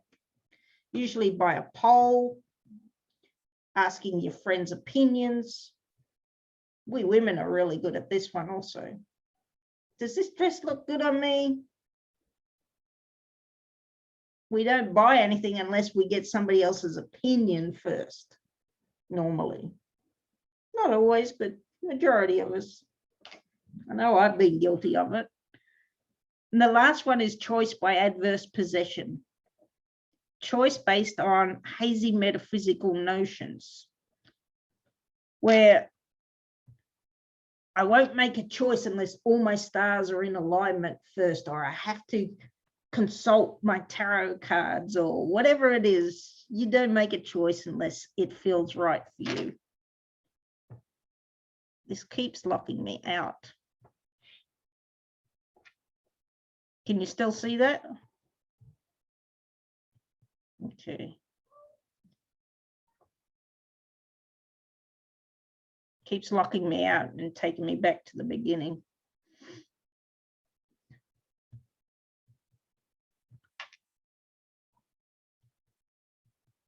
So is there any questions in regards to that?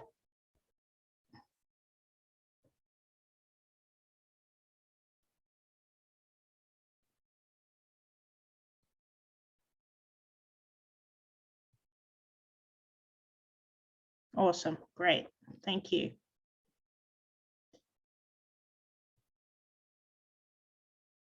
So I'll move on to the creative structure.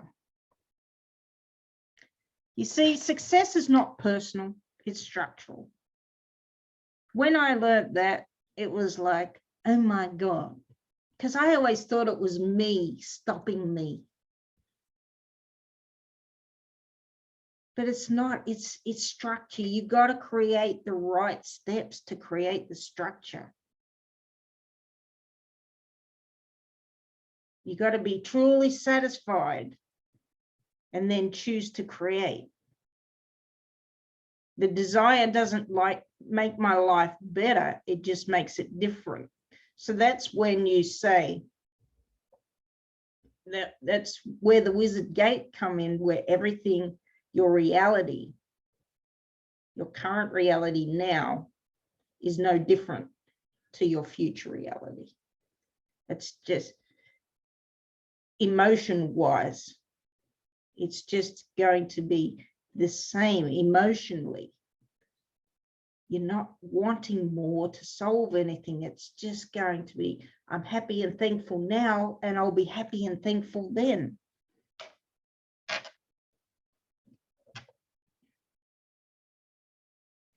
You see, I'm just going to go over to my board here for a minute, and I'm just going to go into a bit about your current reality and desired reality. Now, if I bring this over here, can you see? So we have this. Leanne, just unshare your screen so we can see it more. That would help.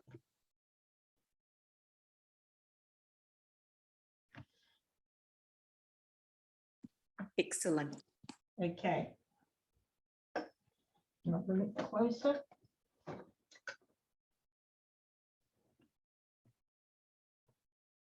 Can you see this?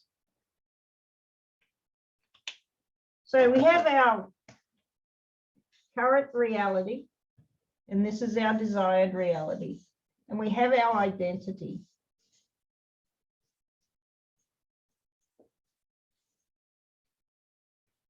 So say you're in an unhappy marriage. Can you see that?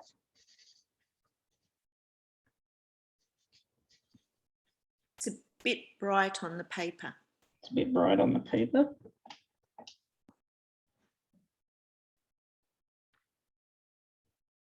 Better? Yep. So in your current reality, you're living in an unhappy marriage. But your desired reality is you want a loving, respectful marriage.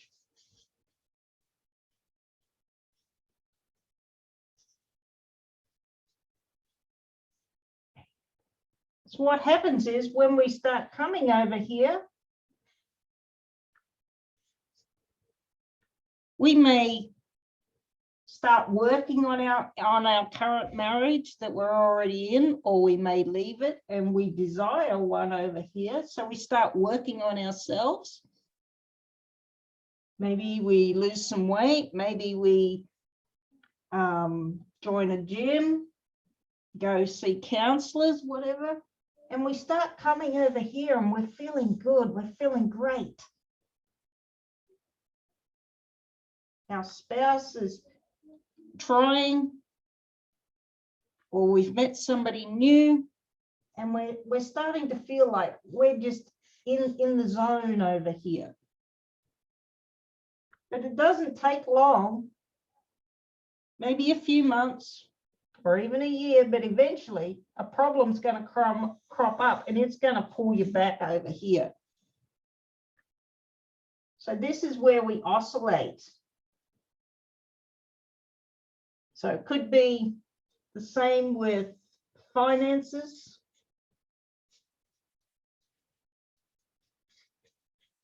Feeling poor.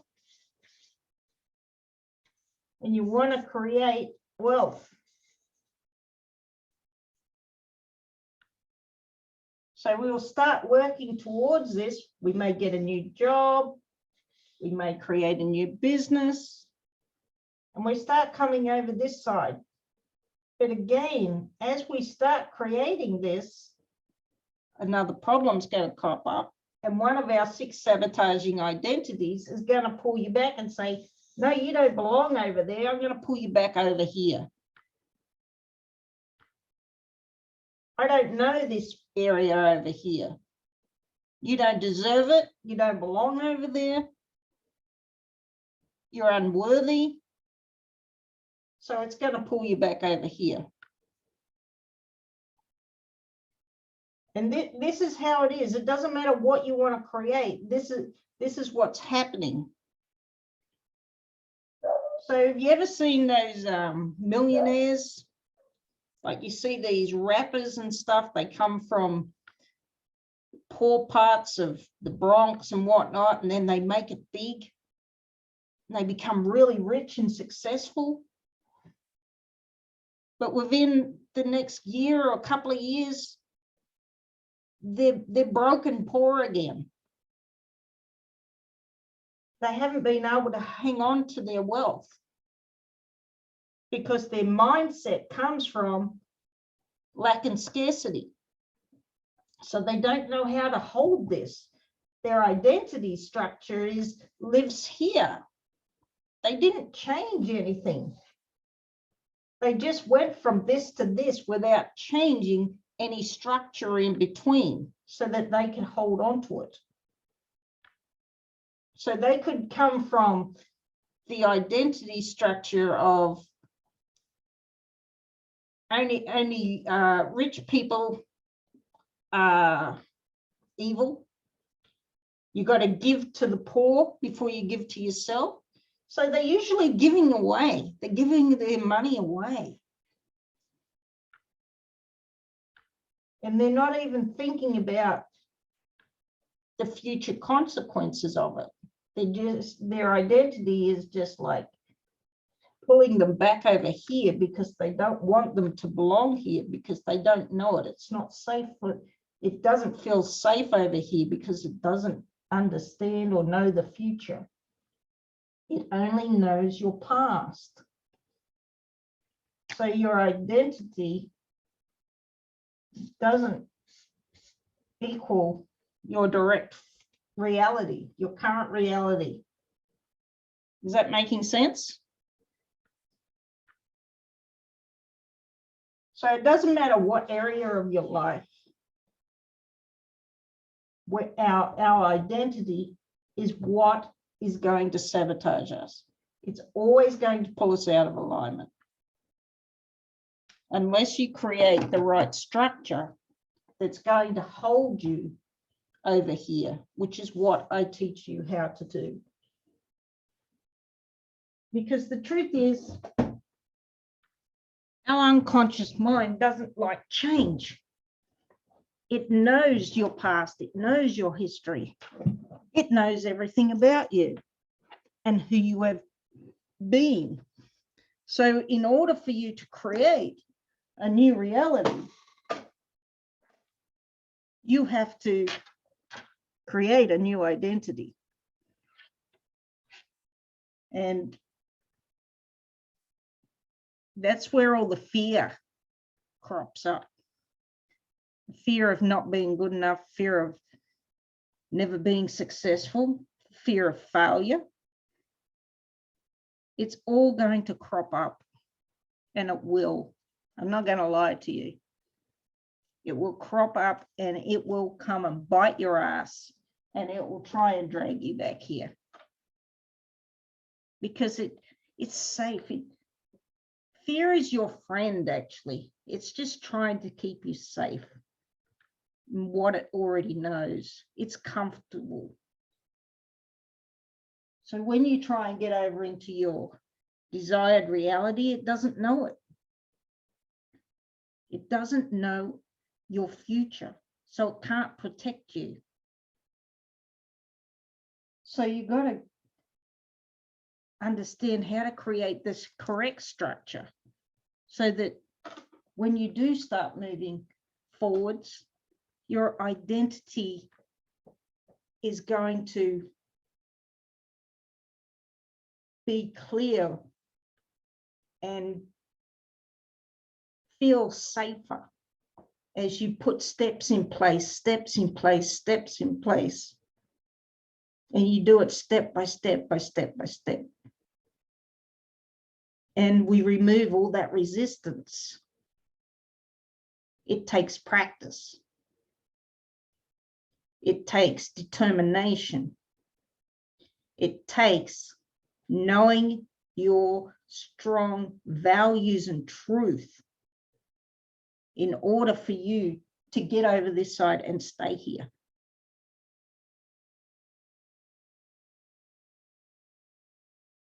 You know, we don't need fixing. We're not broken.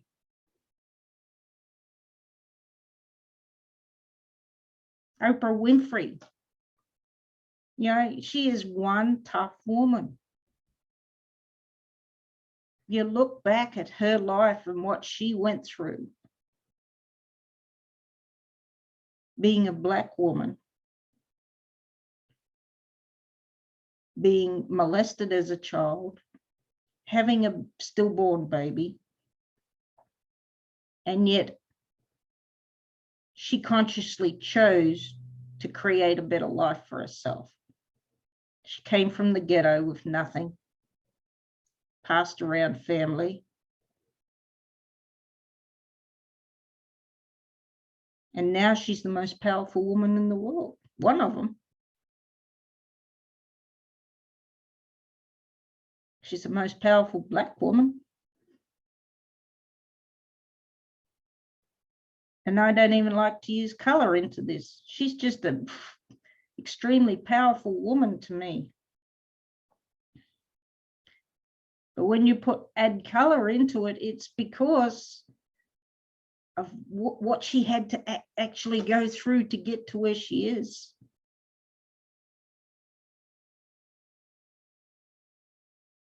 And I'm just in awe of everything that she has achieved.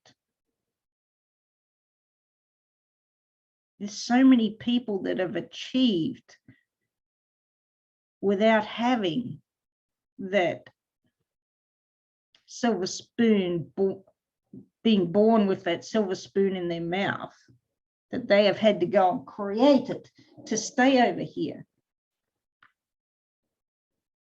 Now, don't get me wrong. They all have coaches. All millionaires have coaches. I know for a fact Oprah has 4 coaches. My previous mentor, Lisa Nichols, who I just love to pieces, she has 4 coaches. If you want success, you have to get yourself a coach, because you can't stay here in a new desired reality without understanding the structures of how to stay there. And you can't see your own blind spots. So you need to be able to just keep growing, keep building, and you need a coach to help you along with that. So I'm just going to go back into my screen again.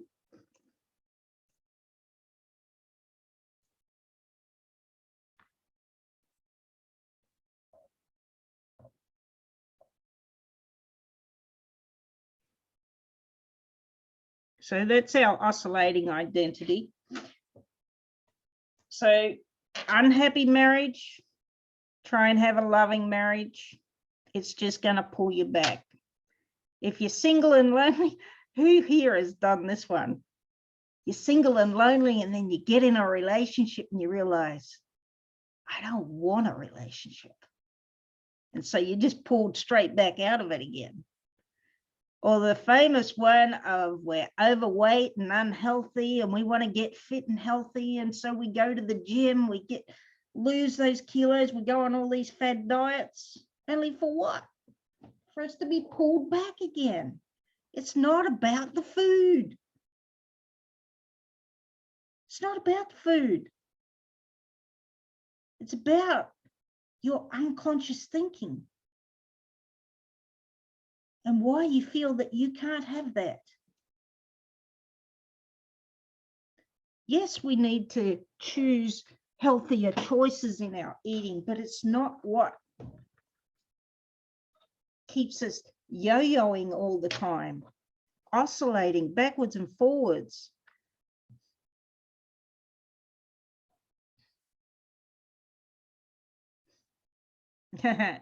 Yes, Marilyn, once the honeymoon is over, you start to see the faults. It's true. But that's why it pays to become good friends before you get into that. So we have 6 core sabotaging patterns from our identities, beliefs, emotions, past trauma and abuse, ineffective choices, and our negative visions. They all play a part in why we can't create what it is we truly want. And as soon as we try to get over into this other side, into our desired reality, we always get sabotaged with, I don't belong, I'm not perfect, I'm not worthy, I'm not capable, I'm insignificant, I'm not good enough. Who's had them? I have all 6.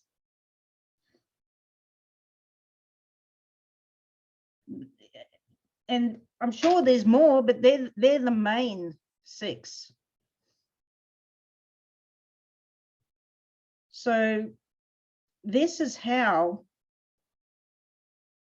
we live our life. It's the yo-yoing, 2-step dance of life, 2 steps forward, 3 back. We get healthy, we lose the weight, and then we put it back on. We get money, then we lose it. We get married, then we get divorced. It's all about your mindset. It's all about your belief systems. And the way that we create with ineffective choices.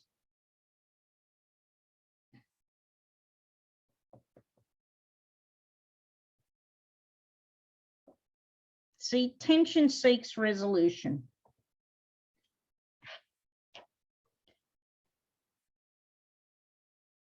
The good old elastic band.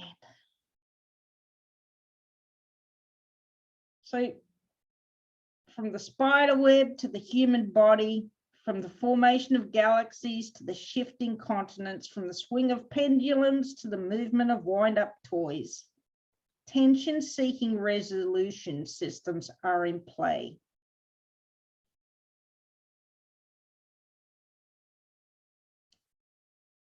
In order to create a resolution, you need to create the right structure and alignment that's going to keep you in that forward movement so that you create that resolution.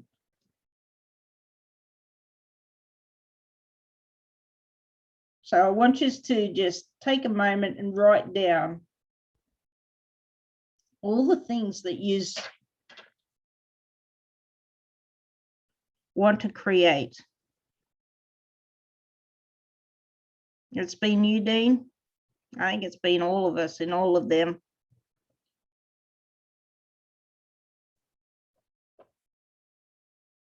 So right now, I'm going to actually just stop my screen sharing again. Are there any questions before I bring Dean up to talk and share about his experience?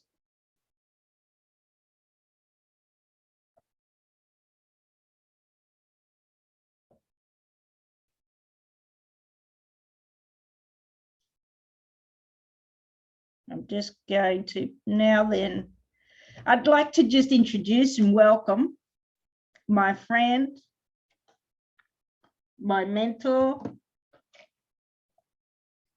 who has been helping me reduce all the pain in my body this week, which I'll get into a little bit later also, but I would like Dean to just, if you don't mind, Dean, just coming forward and just sharing a little bit about how you have transformed your life using all of the 5 steps and learning how to create correct tension and structure in your life to stay in alignment. So if you wouldn't mind just unmuting yourself and just, the floor is yours. Thank you, Julianne, for the invitation today. You're welcome. It's funny because as you were talking, I still have these on the desk. And yeah, yes, we've worked on a lot of things with you, but you'll elaborate on those further. But no, last year, you'll see the images behind you. They're all of those are me, except for my mother, of course. But you know, I've had a stroke when I was 42. I'm now 63. And for the last umpteen years, I was in survival mode, not liking where I was, hating where I was, in fact. Didn't like my body, didn't like my life. Was frustrated with a lot of things. Tried so many different things, volunteered. We used to volunteer teaching computer networking and computer repairs to vision impaired kids in India and Sri Lanka. It was fulfilling and was really great. Did enjoy that a lot. And then just got too much, sort of got overwhelmed with it all because it was just voluntary. And then over the years, life just felt as if it was never going to go anywhere. Felt like it was stuck, and every time I tried something new, it just wouldn't work. When I had my stroke, I lost the majority of my vision. Went through the why me's and why did it have to happen to me? I've had a lot of things happen in my life. Most of my spine's fused together from numerous accidents. My lowest part of my spine, there's 5 vertebrae in the lower part of my back that are fused together. 7 in my neck. There's scars all over my body for umpteen operations. I was in plaster umpteen times each after each operation in my lower part of my back, because the first 2 operations didn't work. I've had a brain hemorrhage. I've had a tumour on one of my testicles, which was very painful. I was living on liquid morphine for ages. I was in so much pain with my neck, I used to take over 20 painkillers a day. I had constant migraine headaches nearly all my adult life, even for about when I was about 11 or 12. I was constantly sick with some form or another, from whooping cough to glandular fever. I had glandular fever. I didn't work for 5 or 6 months when I was 18, 19. Constantly being sick all the time. Getting frustrated. Every time I land on my feet, I'd get sick for some reason, and life would get taken away from me. That's the way it seemed. Got married when I was 20. Had kids when I was 25. Got into our first home when we were 25. Worked my ass off trying to be like my father. I was trying to recreate his life. So I thought it was the right thing to do.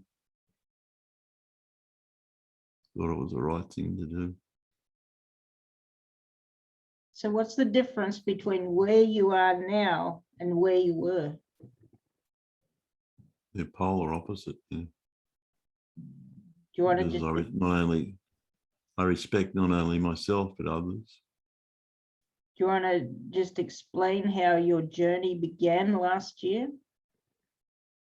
At the end of 2019, after the passing of my father, on August the 14th at 6:08, I was right beside him when he passed away. And I saw his life flash before me at night.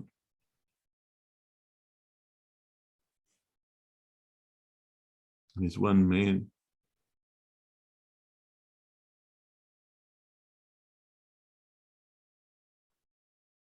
You're right, Dean.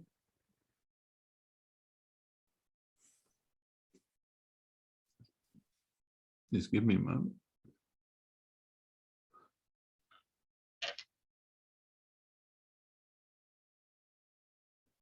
It's one man in my life who I respected so very much. Yes, at times he frustrated me because Dad could not show emotion, so I showed extremely emotional. Dad could never show he was proud of us, so I'm always telling people I'm proud of them. He sacrificed family for money to support us all. We had a very good childhood, except for that Dad was never in our life. He was always working, constantly working. The only time I spent with him when I was really little was of a Friday night when he used to go and pay all the cleaners because they had a large cleaning company. And there was that quality time I spent with Dad. And as we walked around talking to different people, they were all different nationalities. And that's given me the ability to understand a lot of people that speak in different languages in broken English, which I'm eternally grateful for. My father taught me dignity, trust, honor, all those values that he's given me, I'm so grateful for. My father was my hero. I wrote him a poem.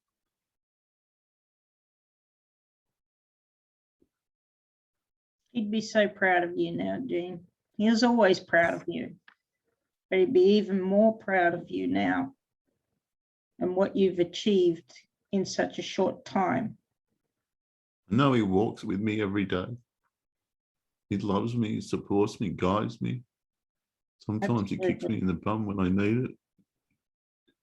But he's there. His ashes are on the coffee table in this house where I'm currently staying at the moment, the house sitting.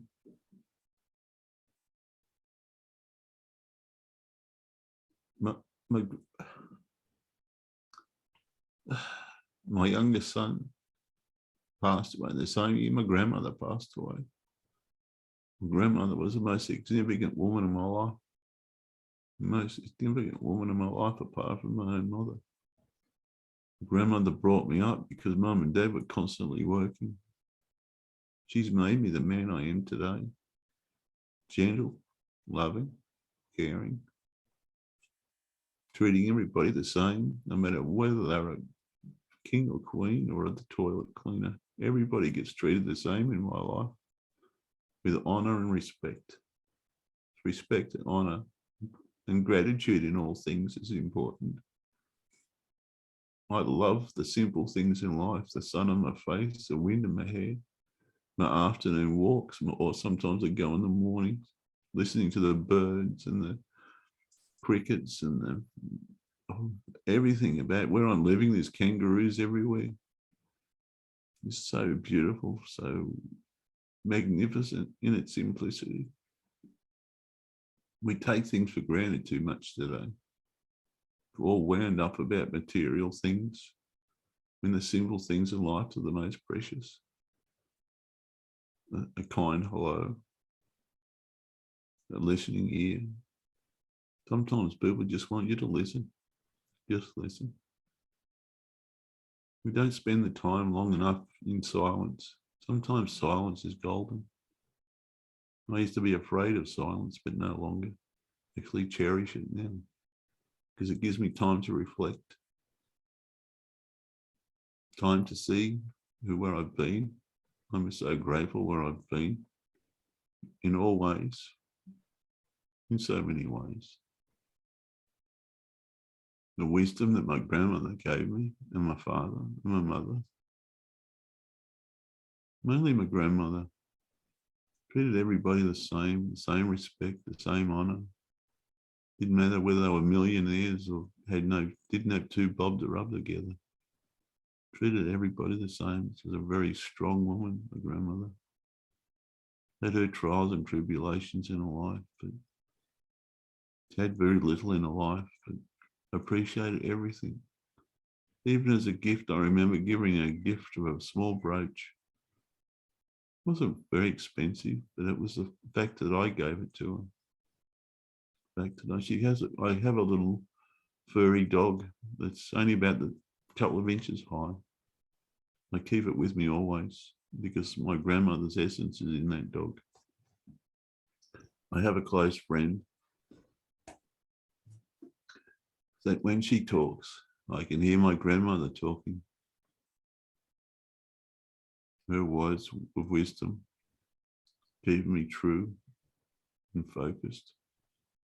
Sometimes I get excited and this person that I respect very deeply and love very deeply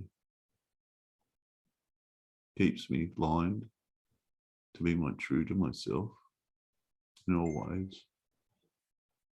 Then at the beginning of last year, after numerous after different things that have happened in my life, I decided to take the power back within me.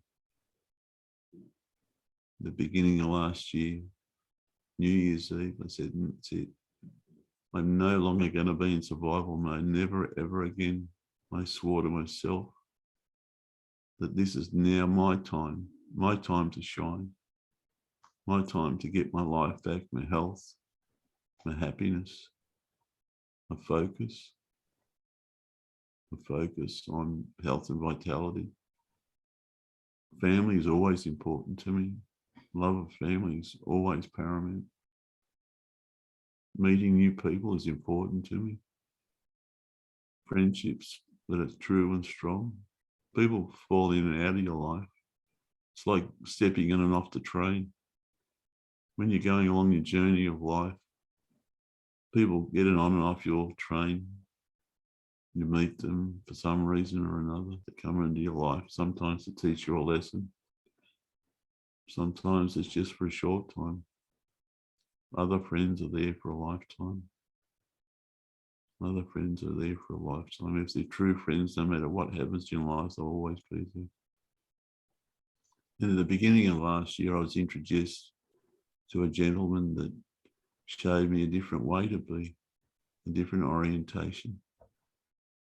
I went to there's a 2-day event. My sister took me along. And that was a mammoth thing for me. I hadn't been out of the house in over 20 years on my own. The sister had organised a coach to come and pick me up, a shuttle service from the home to the airport. I was shitting bricks the whole time, standing out the front with my guide cane because I could hardly see my own hand in front of me because I had zero vision in my right eye and only vague shapes in my left. Shaking my boots. This nice gentleman got out of the bus, escorted me into the bus and put my bag on the bus. He was very chatty, which was lovely. That distracted me from the thoughts, the feelings, emotions. And as the people got onto the bus, we all started chatting, so it distracted me in a way that didn't even bother that I was there on my own.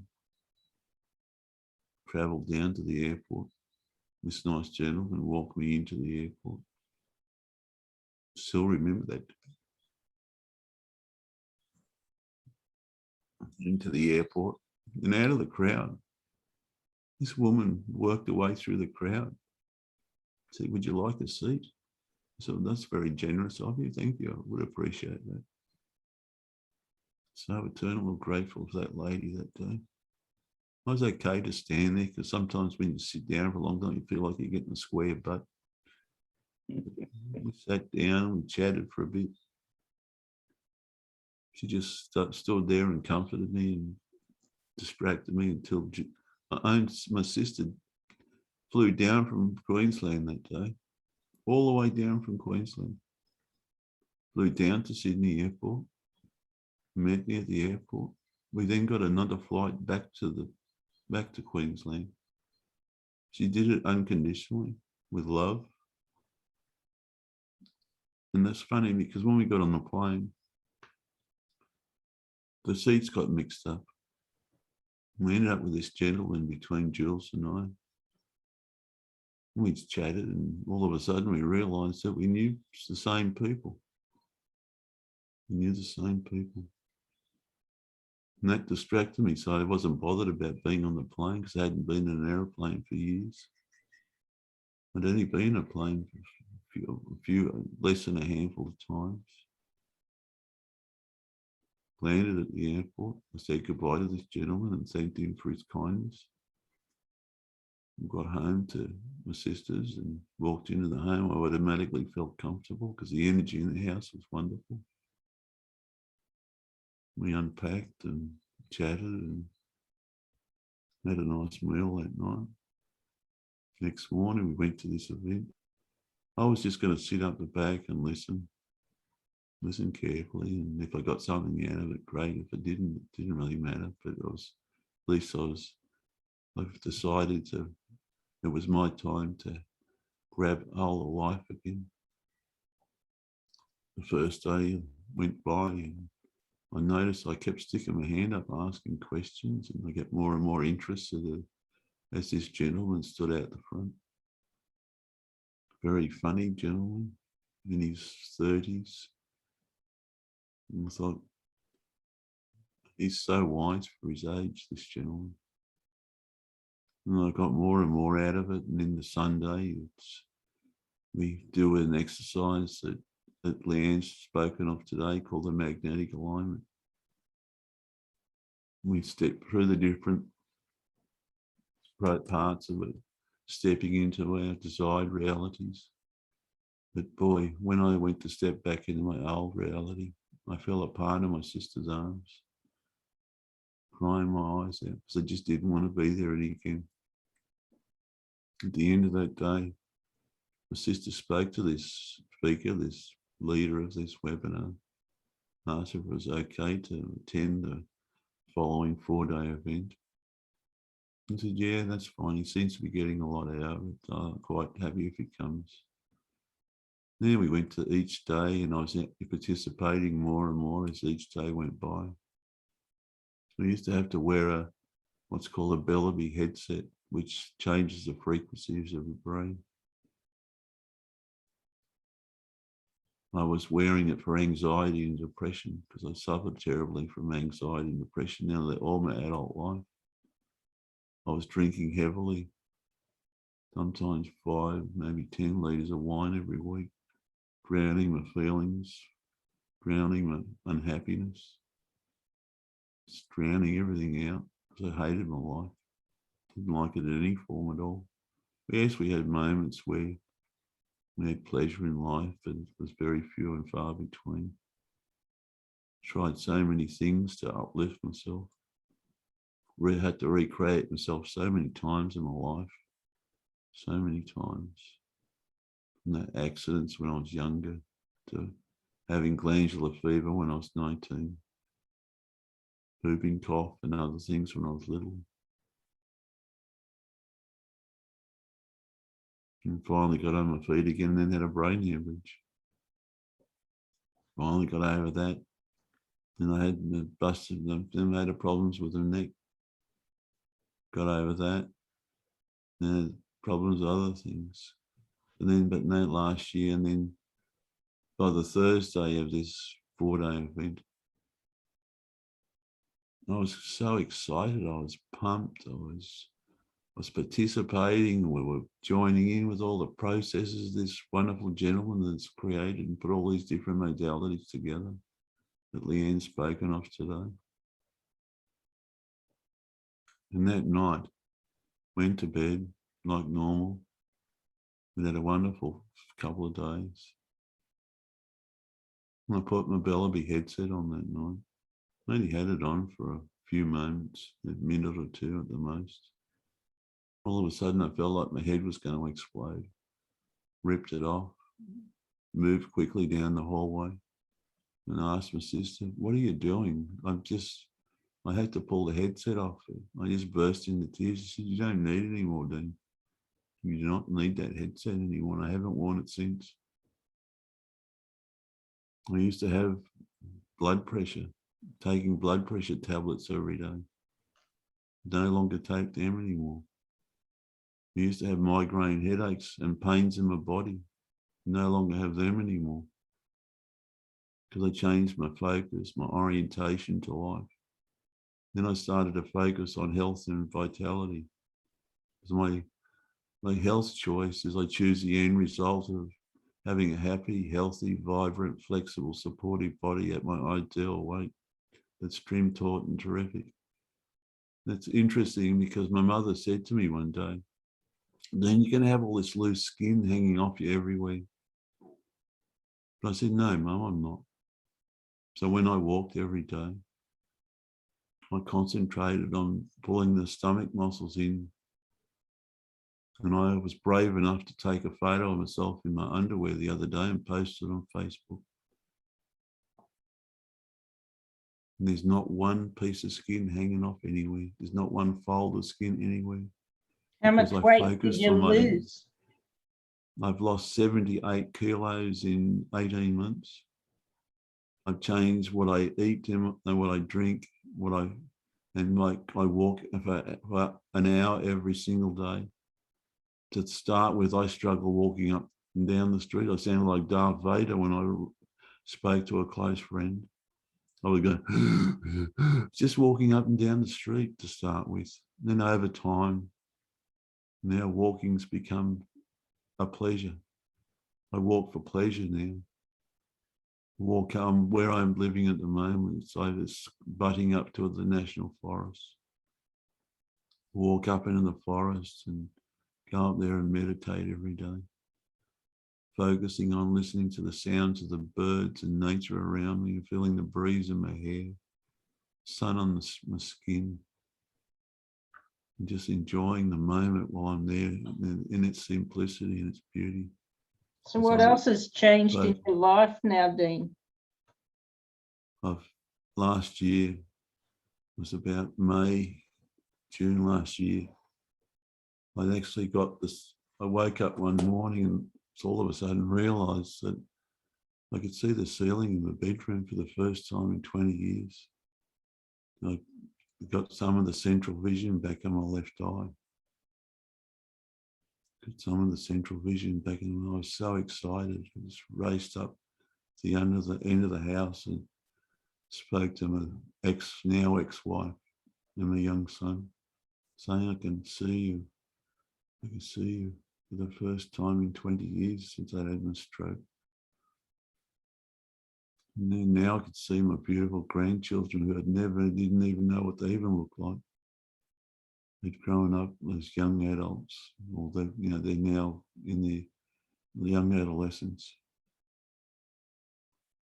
Now seeing my children, now I can see them growing older in their beauty, because I'm very beautiful grandchildren and children, and very blessed with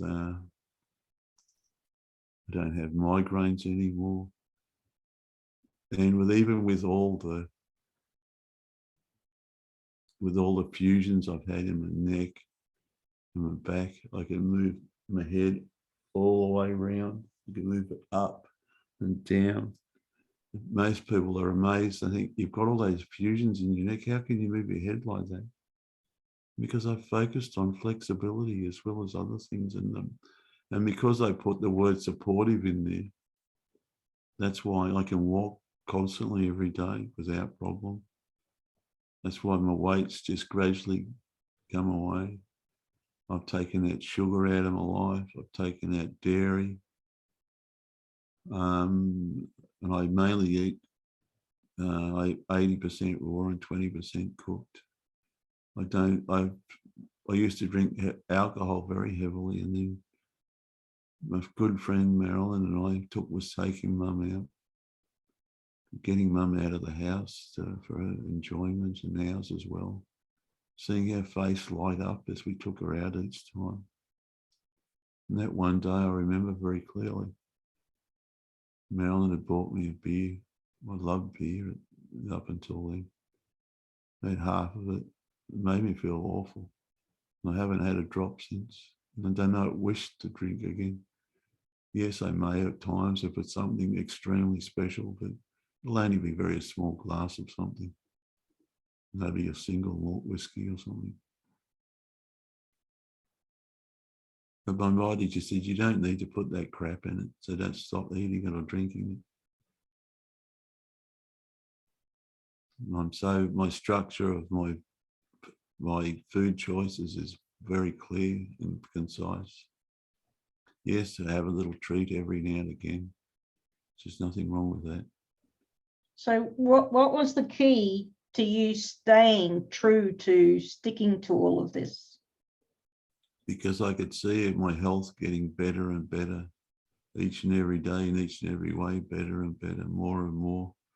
I became stronger and more vibrant, more healthy. I used to have trouble with my short-term memory, and now my short-term memory is as clear as a bell, clear as a mountain stream. Because I don't have headaches anymore. I'm not getting tired from the headaches because they were constant. I used to carry a packet of Endone in my pocket, and I used to pop them like lollies. When my neck was really bad, at one stage I was on gabapentin, Oxycontin, Endone, plus I had 2 20-milligram morphine patches on every single day. I don't even know how I function when I think back.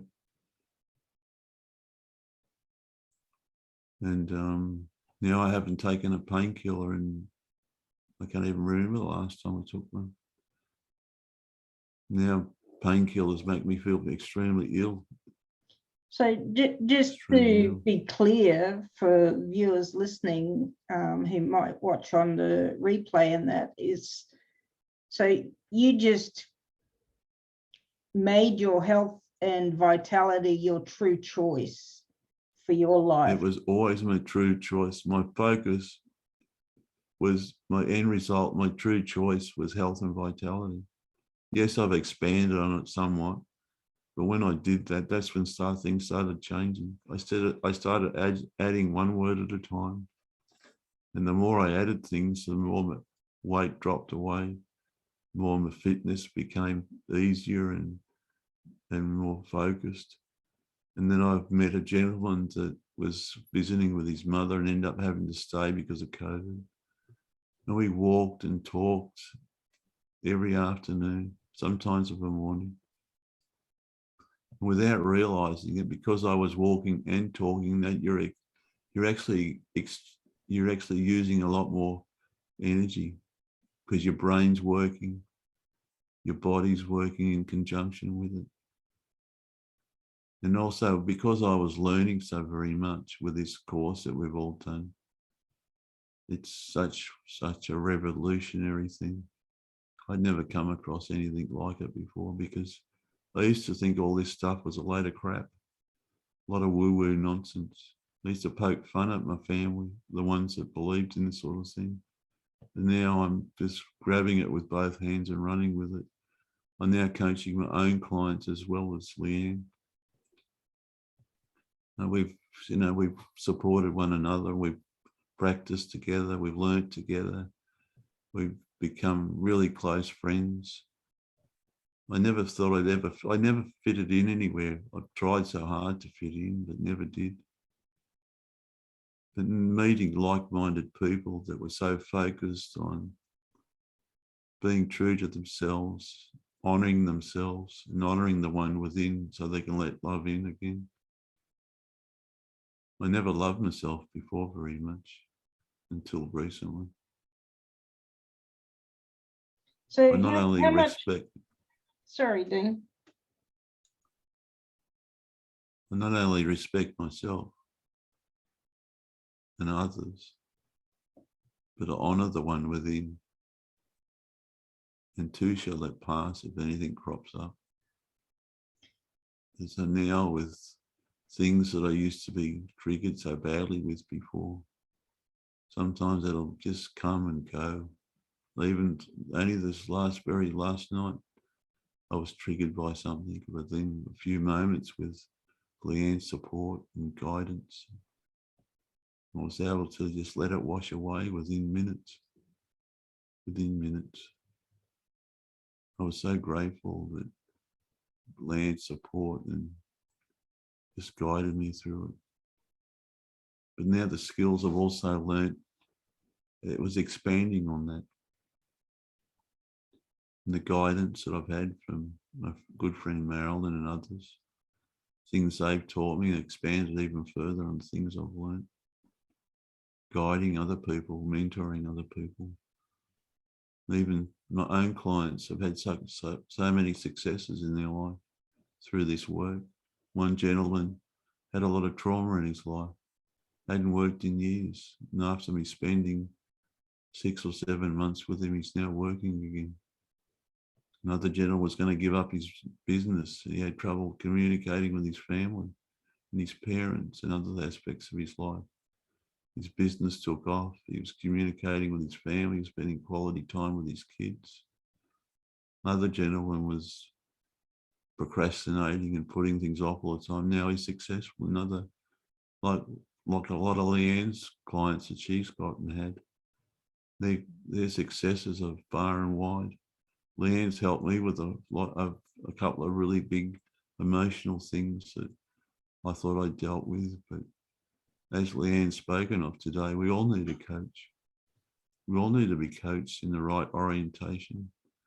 So make sure your structure's right and true for you, not for anybody else, not for past Dean or future Dean, for Dean in his current state, Leanne in her current state, my friend Marilyn in her current state. Being true to ourselves, being the powerful, predominant creative forces in our life, and not giving the power away to the fear or the anger or mistrust or whatever else you're giving the power away to, or your lack or whatever it is that you've got in your mind. But focus, like your values equals focus, and focus equals results. Once you're guided with a mentor, or whether you call it a mentor or a coach, it's whatever meaning it has for you. And having that mentoring, that guidance, pulling you into a new orientational choice in your life with aligned action, turning the invisible into the visible with aligned action, and continually choosing new end results, carrying you continually pulled forward all the time. And as time goes by, you'll be pulled into the direction where you wish to go, just because you love it. It's the same but different. Things you've chosen. Noticing that your past values are so very different to what your desired reality ones are. Some of them might be still the same, but they may be in different order, have different meaning. Sometimes they're more poignant. Sometimes it's just something because you love it. Something because you love it. And the main aspect of it is its focus, its values, it's staying true to yourself and not giving the power away to fear or anger or anything, all the other emotions. And be aware of your self-sabotaging identities, the protector, controller, the wounded ones, the need to be perfect, the control freak. That was always my thing and still has been at times, but I become more and more aware of it, more and more aware of it. And then sometimes just stepping back, recognizing it. Yes, I'm starting to get into that pattern again. Stop, think, then speak. Speak with clarity, with confidence, with courage and conviction, with purity of heart, mind, and body and soul. Focused on where I'm going and the knowledge of where I've been. That I know where I'm going. I'm grateful of all the past lives I've had and all the past versions of me. Now up to version 9, which is quite funny. Every time I've had a massive change, I've always said I'm now version number 2, 3, 4, and so on. Now I'm up to 9. And it's forever changing, growing, moving forward every moment of the day. Things I've learned, people I've met, wisdom I've been given, knowledge I've been given, handed down through the generations and sometimes from others. My mind's like a sponge now, just absorbing everything that comes into my awareness, and things are landing at my feet because I'm now focused on where I'm going, not where I've been. I'm not focused on the sadness. I'm not focused on being stuck anymore. Now that I have clear thoughts and processes are so true and clear. Now that I don't drink alcohol anymore, my mind's not clouded with alcohol. The fact that I can just stand up and bend over. I couldn't even do my own shoelaces up because I was so overweight. Plus all my spinal damage. Now I do my shoelaces up every day. I do different exercises to keep bending my back more and more. I can actually touch the ground now if I bend over from standing up. I still remember that day when I first put my own shoes on for the first time in 20 years, having normally had to have someone else do it, the son or someone else.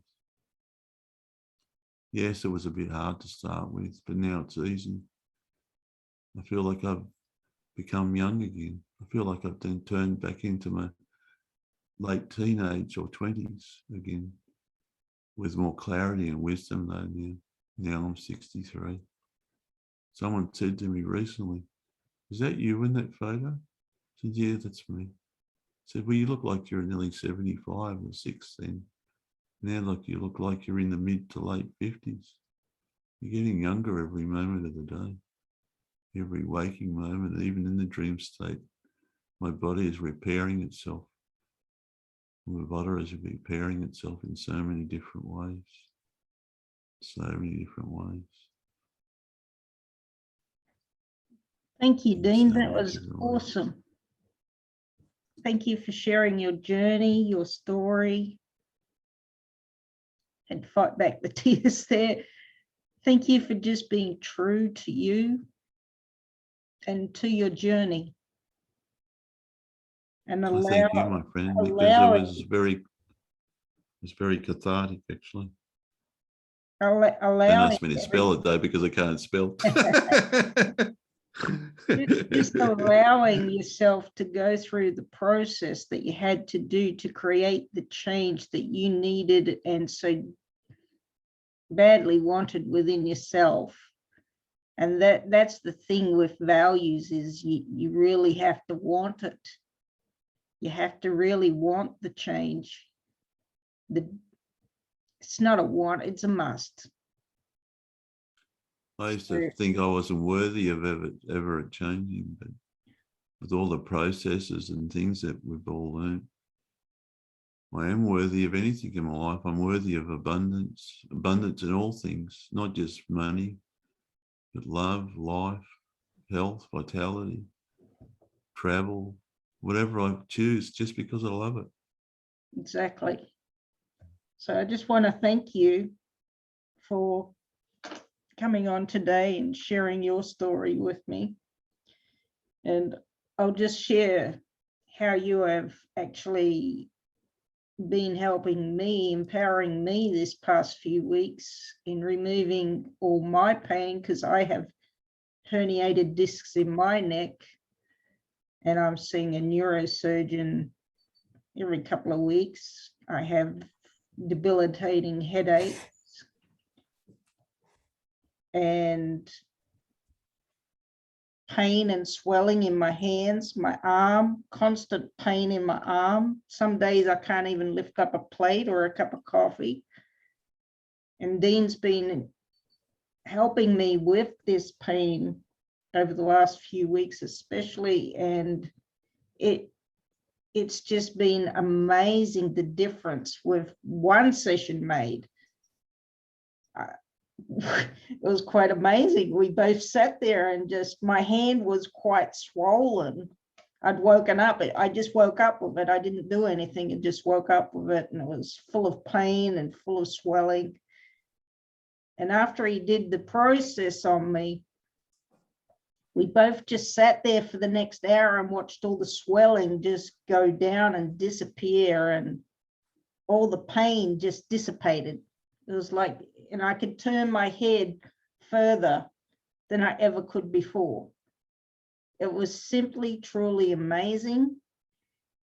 And he's done more work with me on all of that, letting go even more emotional trauma stuff that stuck with it all, and releasing other pain that's trapped in my body in other areas as well, in my lower back, in my hip. It's truly been a transforming week for me this week, giving me more Also clarity. should mention that you had photographic evidence that before and after your hand went down. Yes, I took the photos before my hand, when my hand was swollen, because I actually took them to show my neurosurgeon, not knowing that I was going to be working with Dean on this at the time. And then when we sat and just watched it go down, then I took more photos after the swelling had gone down within the hour. It was like, yeah, it's a blessing. And I want to thank you for helping me to let go of all that trapped trauma and resistance that's been creating this pain within me, as I know I create it myself. But as I said, you can't see your own shit when you're standing in it. You get somebody else that's on the outside to help you dig deep into whatever the blockages are that's keeping you trapped and holding you back in your life. So I will say one thing though. What was that, Dean? I will say one thing. I created that stroke that I had years ago. Yes, we all create our own illnesses, our own pain, our own suffering. We create I it. didn't want to see the world. Didn't want to see the world anymore. Didn't like what I saw. Didn't like my life. So my body created it. I created it. Yes. But it made me see the world differently. Made me see a lot of things differently. It's also Sometimes given you me have to other go through these abilities. things in order to see the beauty. It's a hard truth, but it is a truth. Yeah, So certainly is. yeah. So all right, I'm just going to put you on mute again. Thank you very much, Dean. I truly value and appreciate you. And I'm so, so, so proud of you for choosing you, for putting you first. Because most of us don't. We want to, but we don't follow through. And this is why you need a coach, because you can't do it alone. Even if you want to, willpower alone will not save you from your self-sabotaging identity structure. So I'm just going to go back into the screen share.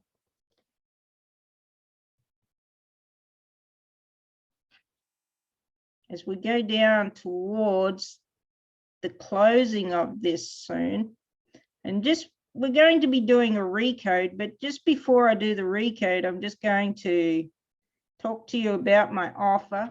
What's that, Dean?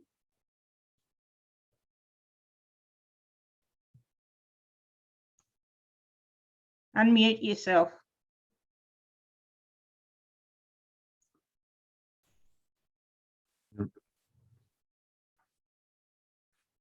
What do you see in my future values? I can't see it. Can't see it. I chose me. Which I didn't when I was in my past values. It's key. It's absolutely key to creating a new future. You got to learn to choose you. So my new course, my pilot course I've got coming up is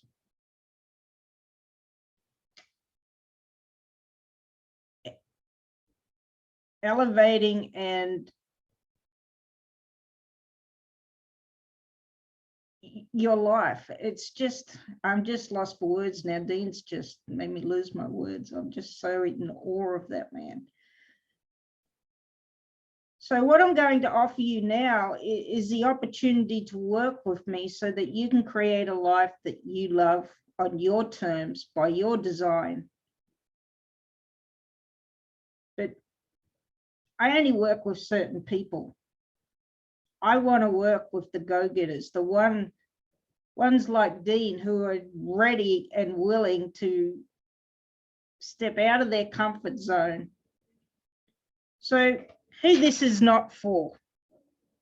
This is not for anyone that's happy living a mediocre, unfulfilling relationship or life, who enjoys settling for less than they deserve and doesn't wish to add value to their lives.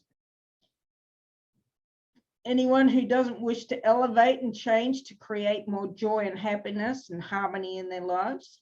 Anyone not willing to remove their mask to be seen and open themselves to vulnerability, truth, and integrity to live an authentic life. Who's happy living in conflict, reaction, blame, shame, and anger, and enjoys being stressed and anxious. This course is not for you. Anyone not willing to do the recodes and goal setting homework, because there is homework, on a consistent basis to stay in aligned action. And if you're not ready to be accountable to yourself, I can't do this work for you. Dean can't do the work for you. Just as we couldn't do it for him, he had to do it for himself, and I've had to do this for myself also.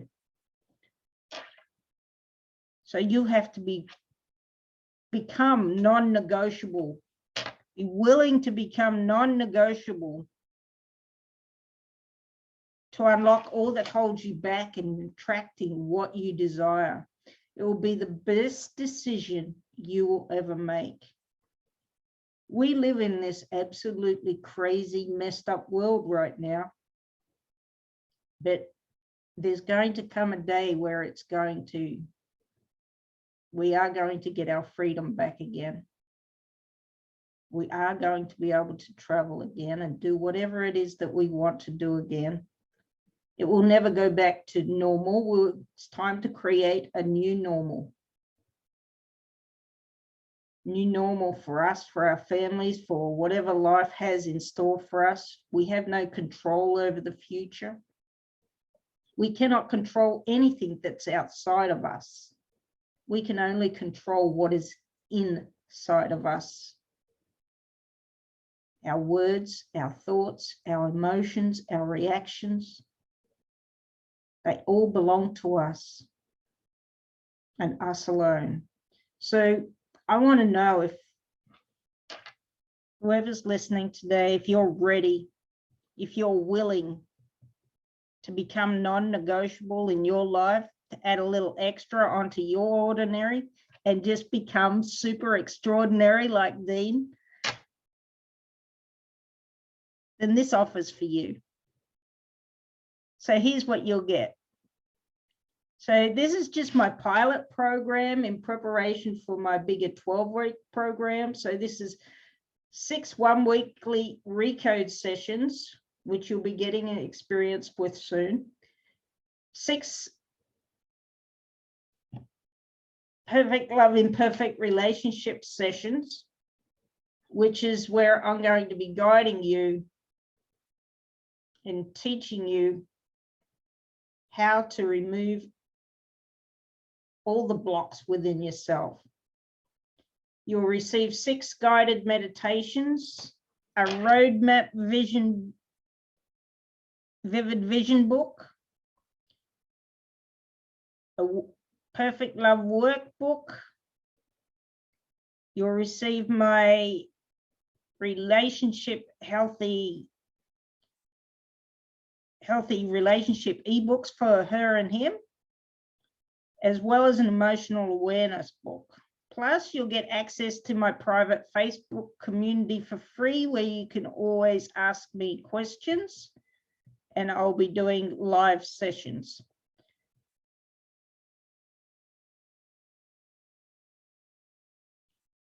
So the normal price for this is $6,655.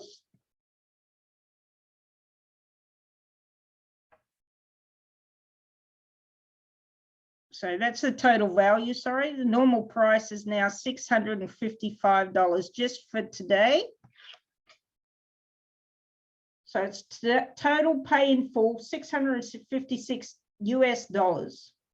Plus you get a bonus one-on-one 60-minute strategy session with me, which is valued at $499. Or you get the offer of 3 monthly payments of $109 US, but unfortunately you don't get access to the one-on-one bonus clarity session with me. So there is a time frame on this. It's the first 5 people only who will receive this special bonus discount, because it will be going up in price after this 6 weeks. So if anybody's interested, just reach out to me and we'll get you started. So the first 5 people will be getting this bonus discounted price. So let's get on to the RECODE. Just before this though, I think we're going to have a toilet break. So anyone wants to just step out and just have a toilet break? Yes, please, it becomes a floaty. All righty. Toilet break time. Okay, everybody back again. I just need to pour a water. Hope everybody's staying hydrated. Make sure you drink plenty Yes, of I've drunk water. 3 litres of water while you've been talking today.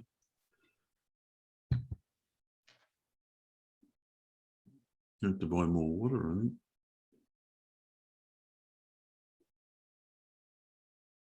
All right.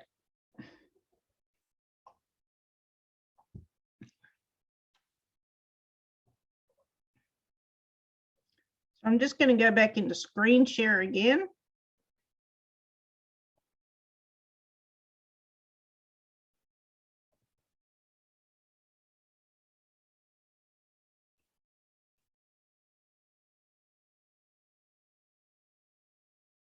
So I just want to go back over and clarify that I did have the wrong slide before, so which shouldn't have been in there. This is the correct slide. So 6 weekly clarity group sessions, 6 weekly RECODE group sessions, 6 guided meditations, a guided vision book, the accelerator workbook, private Facebook community, all for $655 US dollars, plus the one-on-one complimentary strategy session if you pay in full. So it's only available to the first 5 people at this price.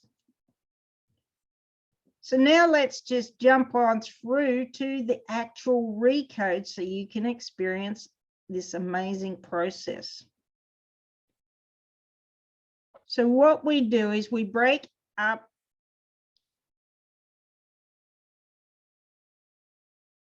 and create true choices in each area of our life we want to work in.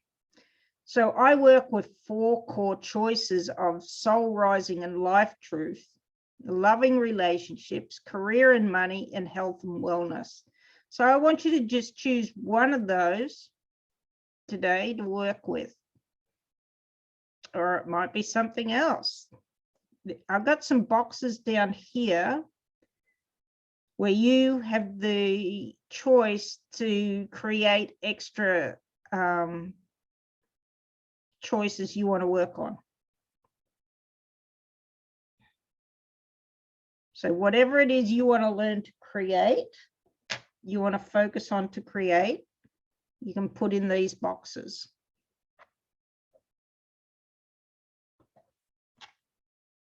So this is where we go back to our choices. Choose a true goal. What do you really want? What is it you really want to create? What do you love? What do you want just because you just want it? Not because it's going to solve a problem, just because you really want it, you really love it. And align your target with your end result and move forward with clarity. So we're going to, what is it you really want? I want you to just close your eyes for a minute and just think, what is it do I want? What do I want? It could be a successful, thriving business. It could be a loving relationship. It could be starting a family. It could be buying a car. What is it that you want to create? And then I want you to just allow yourself to feel that. How would it feel to have it already? Close your eyes and just relax.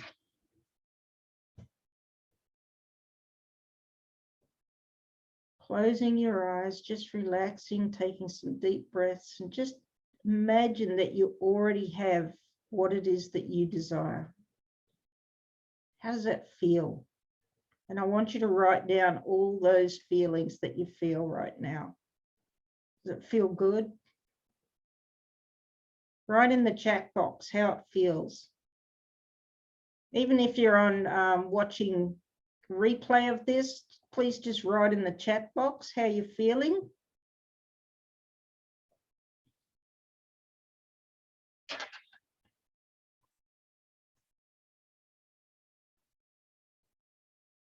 And then we need to set up the correct tension. The creative tension is our structure that determines our behavior. So where are you now in comparison to where you want to be? So you just felt your desired reality. Now I want you to just step back into your now current reality and just notice, where are you now?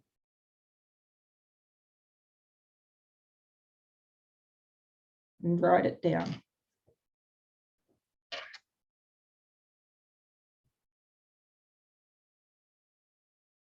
Awesome, guys. Joyful, happy, energetic. That was the other one.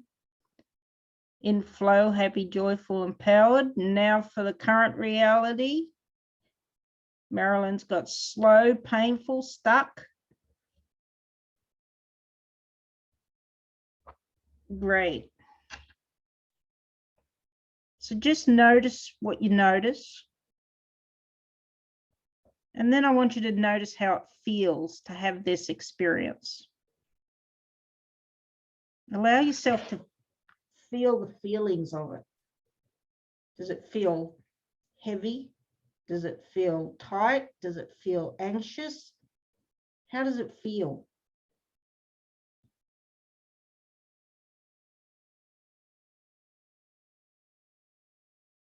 Dean's got the flow's taking too long. Unhappy, tight, painful, Marilyn says.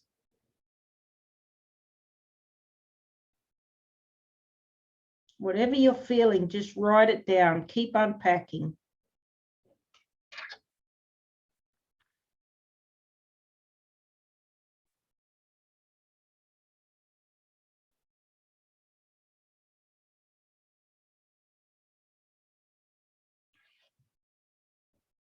Where are you now?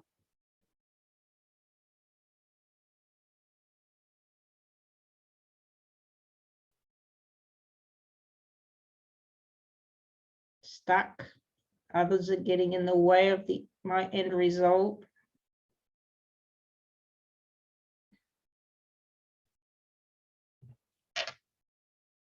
And how does it feel to have this experience?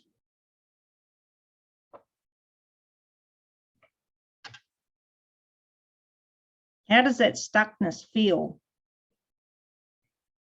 How does the pain feel? When you think about what you want, what do you have to believe about yourself that you feel stuck and you feel frustrated?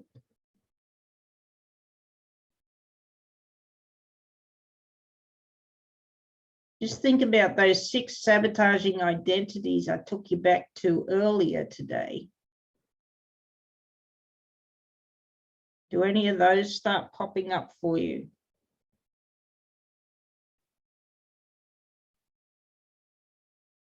Stuck, frustrated, out of control. What do you have to believe about yourself to feel that?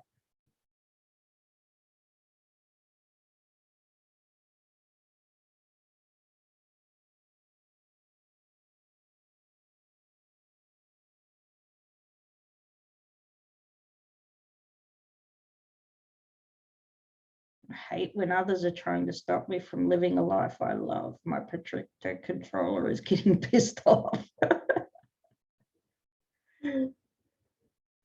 We have to learn how to stay in alignment with that protector controller. And keep it locked into a tight box.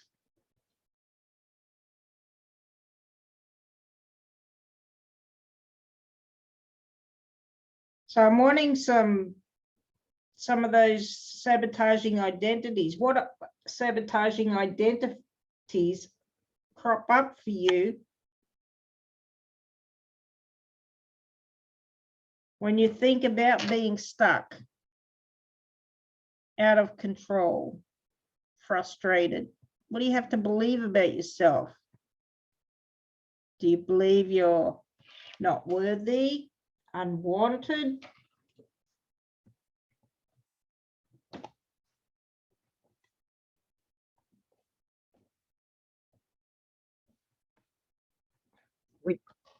not perfect.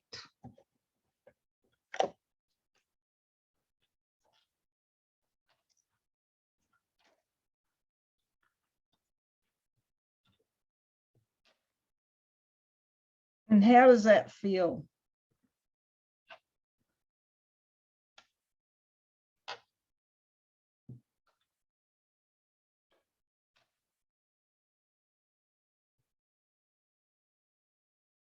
Not worthy, not capable.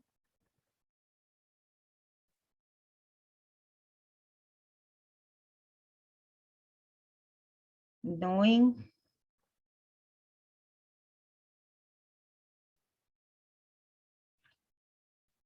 So what do you have to believe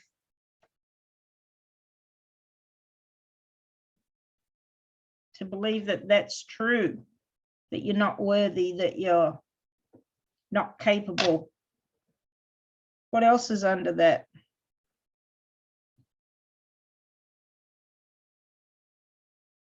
Just notice all the feelings coming up. When you think about not being worthy, not being capable.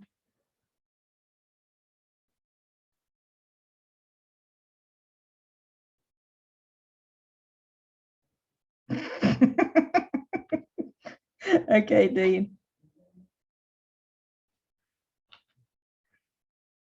Dean's got, I'm going to pack myself into a box and go up to Queensland in the removalist truck.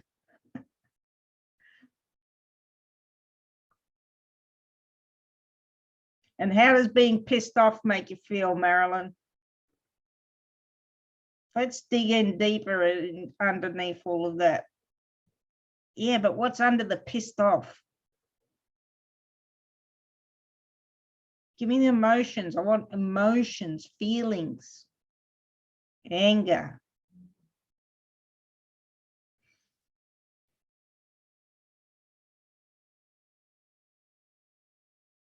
Hurt.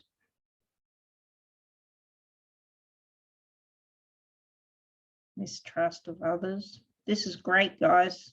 Keep going.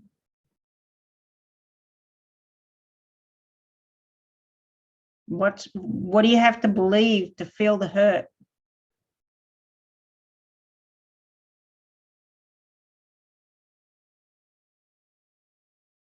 Not good enough.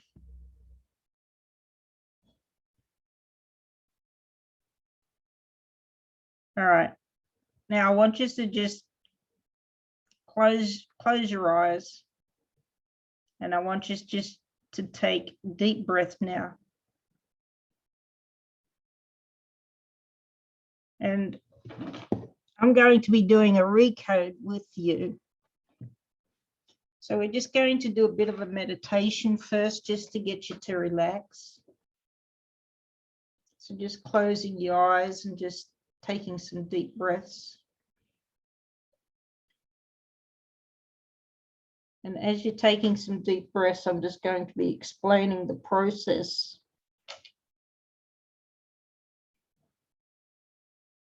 So I'll be speaking to your superconscious mind. So with your superconscious mind, I'm going to be talking to it as if it's a real person, but I'll need you to give me permission to access the field. So when I ask permission, I just need you to answer me, and that's the only time I need you to reply to me during the process. We'll be using metaphors like gophers coming up under the football field. So you got this beautiful football field and all your problems represent gophers popping up, creating havoc on this playing field. So what I'm going to be doing is I'm going to be asking the superconscious to come in and use a feather and just smooth it over and return it back to a beautiful, even playing field again. So keep taking deep breaths, and we're just going to just breathe in, hold it for 5, breathe out for 5.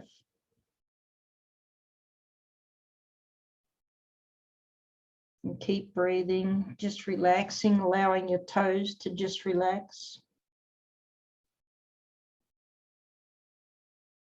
Allowing the backs of your legs to relax. As we come up under the backside, as you mold more into the seat, and keep breathing. In through the nose, out through the mouth. Breathe in love, exhale blessings.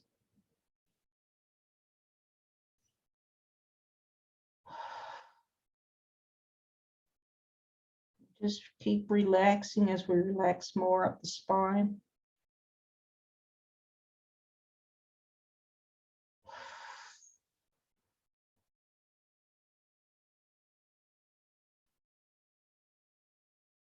As we just allow the shoulders to just drop, relaxing even more.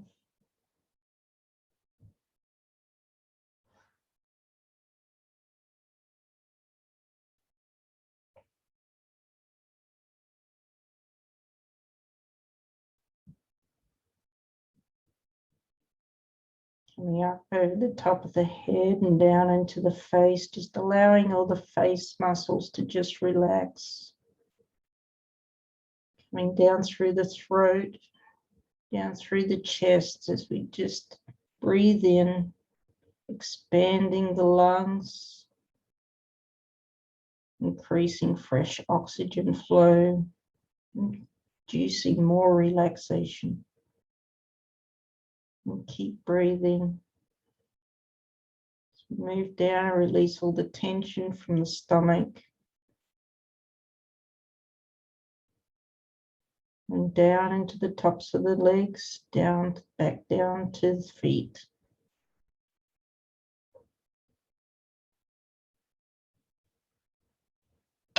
And just keep breathing.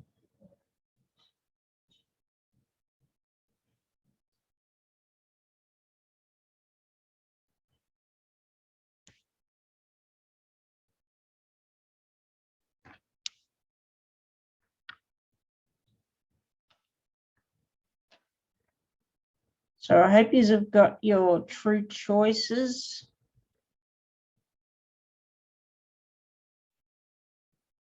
As we work our way through this RECODE today.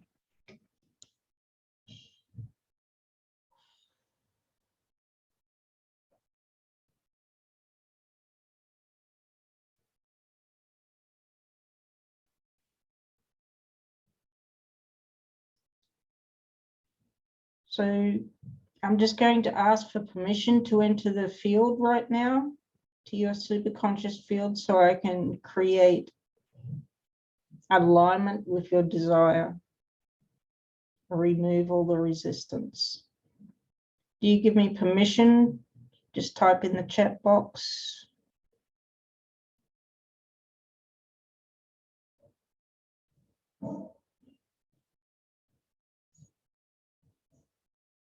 And just say, keep breathing.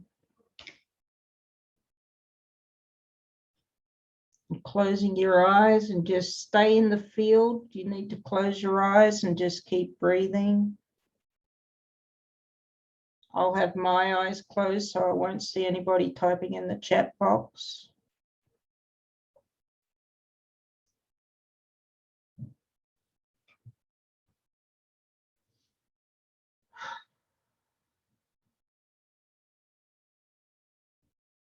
Superconscious, are you there?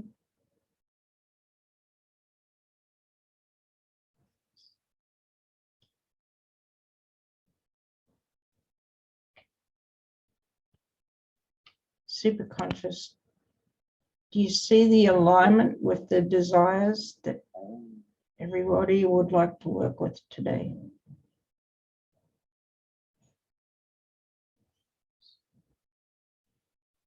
Superconscious, do all parts, personalities, and identities agree to be treated in the safest and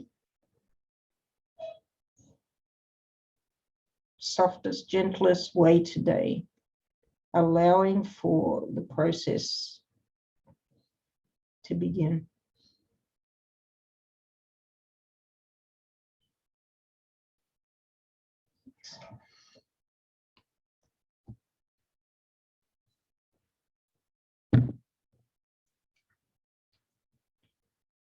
Superconscious, can we please go into all emotions and belief systems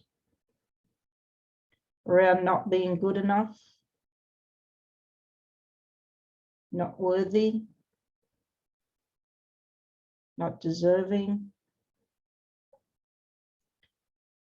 and tag in all feelings around being stuck, being angry,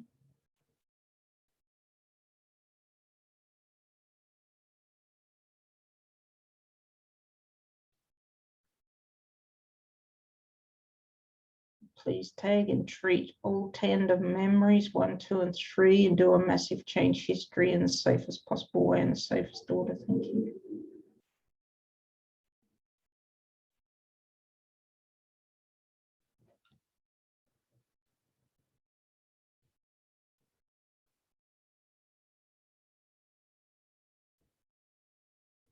Superconscious, do you see that past personality that doesn't want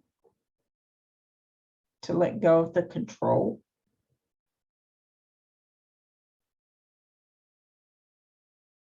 Can we just let it know that it's okay, it's safe for treatment today, it's safe to release the control so that we can achieve our true end result? Can you please tag in all wounded, perfectionist, inner child, and the people pleaser as well, please?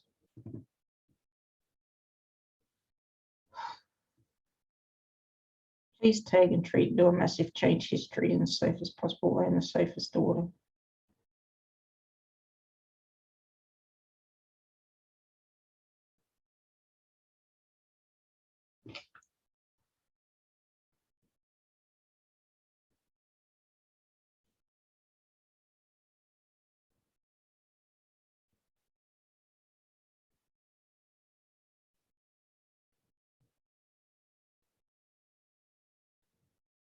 Superconscious, can we please go into the very first event?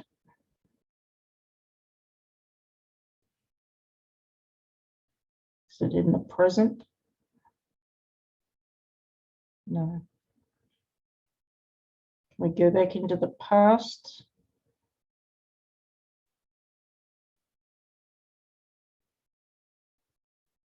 Please take it back, back, back.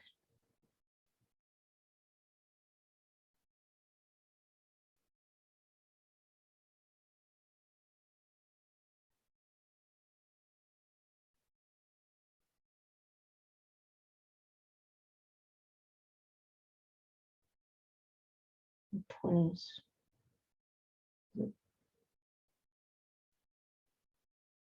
Before.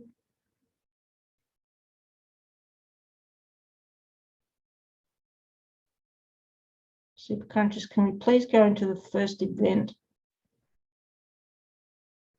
around 20s, in the 20, 22, 23?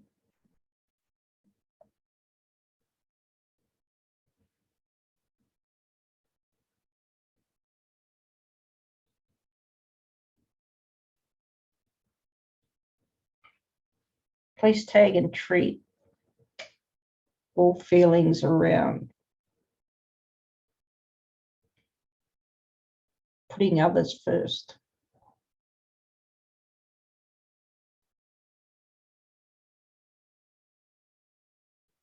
Inside marriages.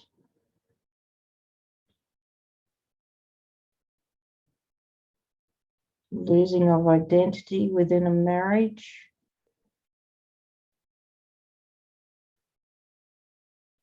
Within relationships.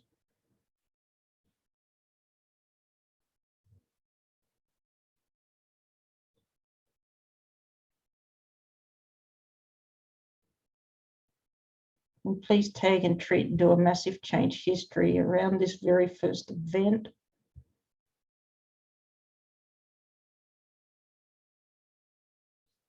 Tagging in all anger, all frustration, all resentment.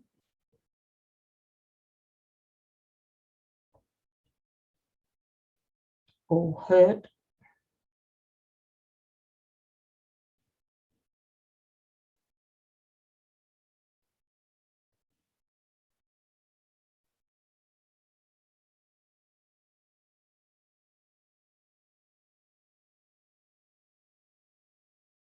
Please take and treat and do a massive change history and attach it to the universe in the safest possible way and the safest order. Thank you.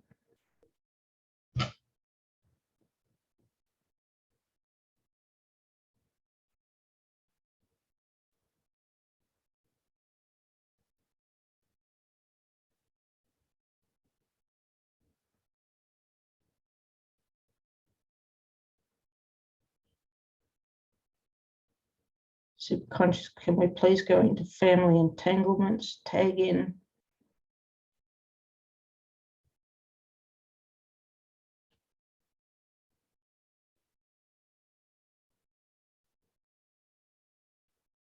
or fears,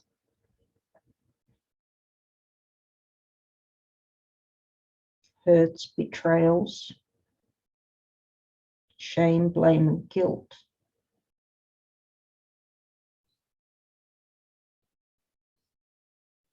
Please tag and treat all tandem memories, 1, 2, and 3.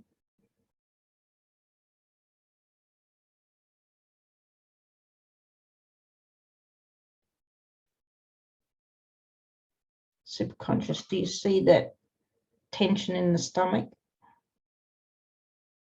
Can we please tag that tension in the stomach, that sick feeling?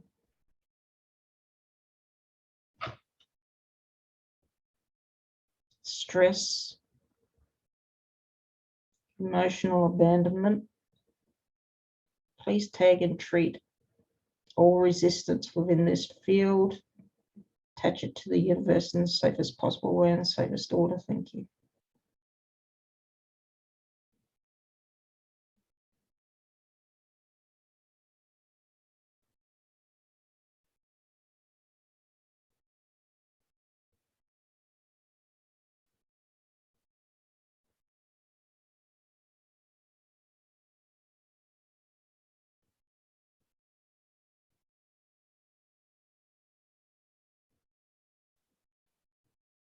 Just keep breathing, it's just processing.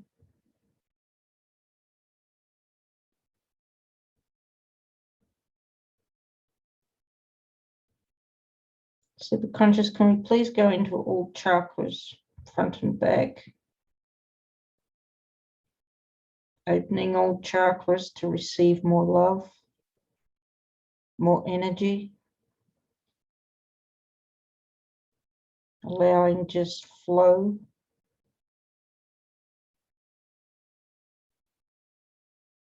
And tag in all endocrine systems, nervous systems, muscle systems, removing all physical, mental, emotional stuck pain.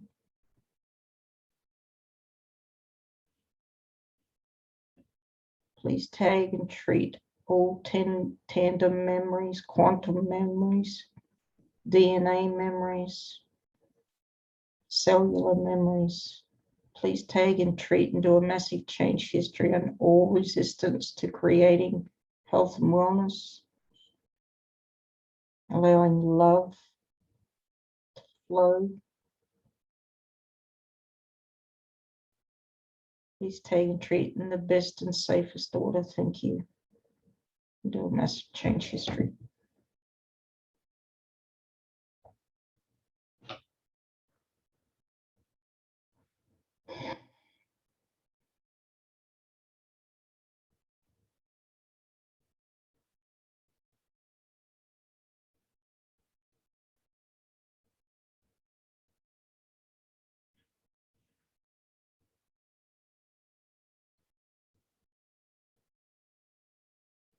Subconscious, do you see broken agreements? Can we please go in and tag all broken agreements and secondary intentions? Allowing forgiveness, tag in forgiveness, all shame, blame, guilt, And tag in grief and loss within that also, please.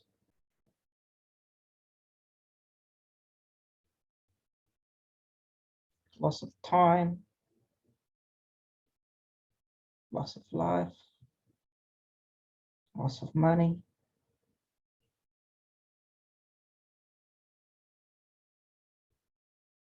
loss of self. Please tag and treat all resistance so we can create and let go of procrastination, any stuckness,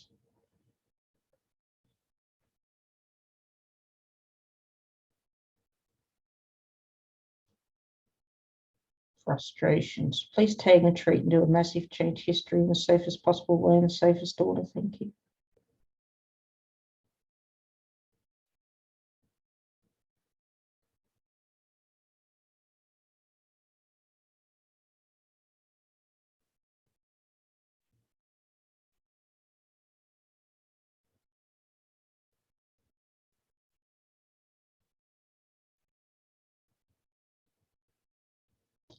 Just when you're ready, I just want you to come out again.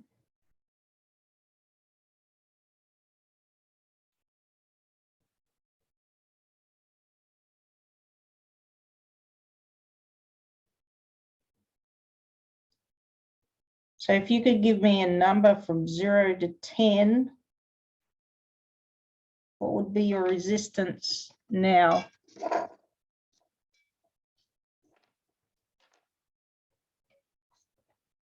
I know I didn't get a number earlier.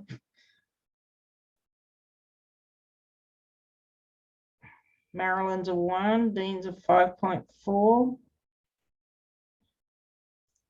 So if you were to give me the number before, what was the number before? So give me a number before and then a number now. From a 9 to a 1.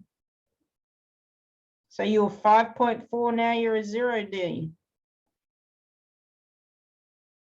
0. Awesome. You're good, Marilyn?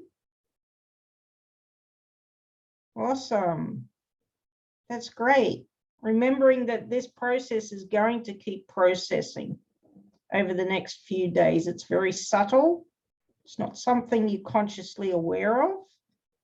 And just allow yourself to notice what you notice as you go about your day. So if you'd like to learn more, just reach out to me. So that's it for today. I hope you enjoyed today. I really want to just thank you for being here today, showing up for yourselves, for allowing me to treat you to this special occasion today and sharing my love with you all and my teachings. And I really would like to see you back again. And I wish you all an amazing, awesome day. Much love. Oh, good. I can go down my washing now. No,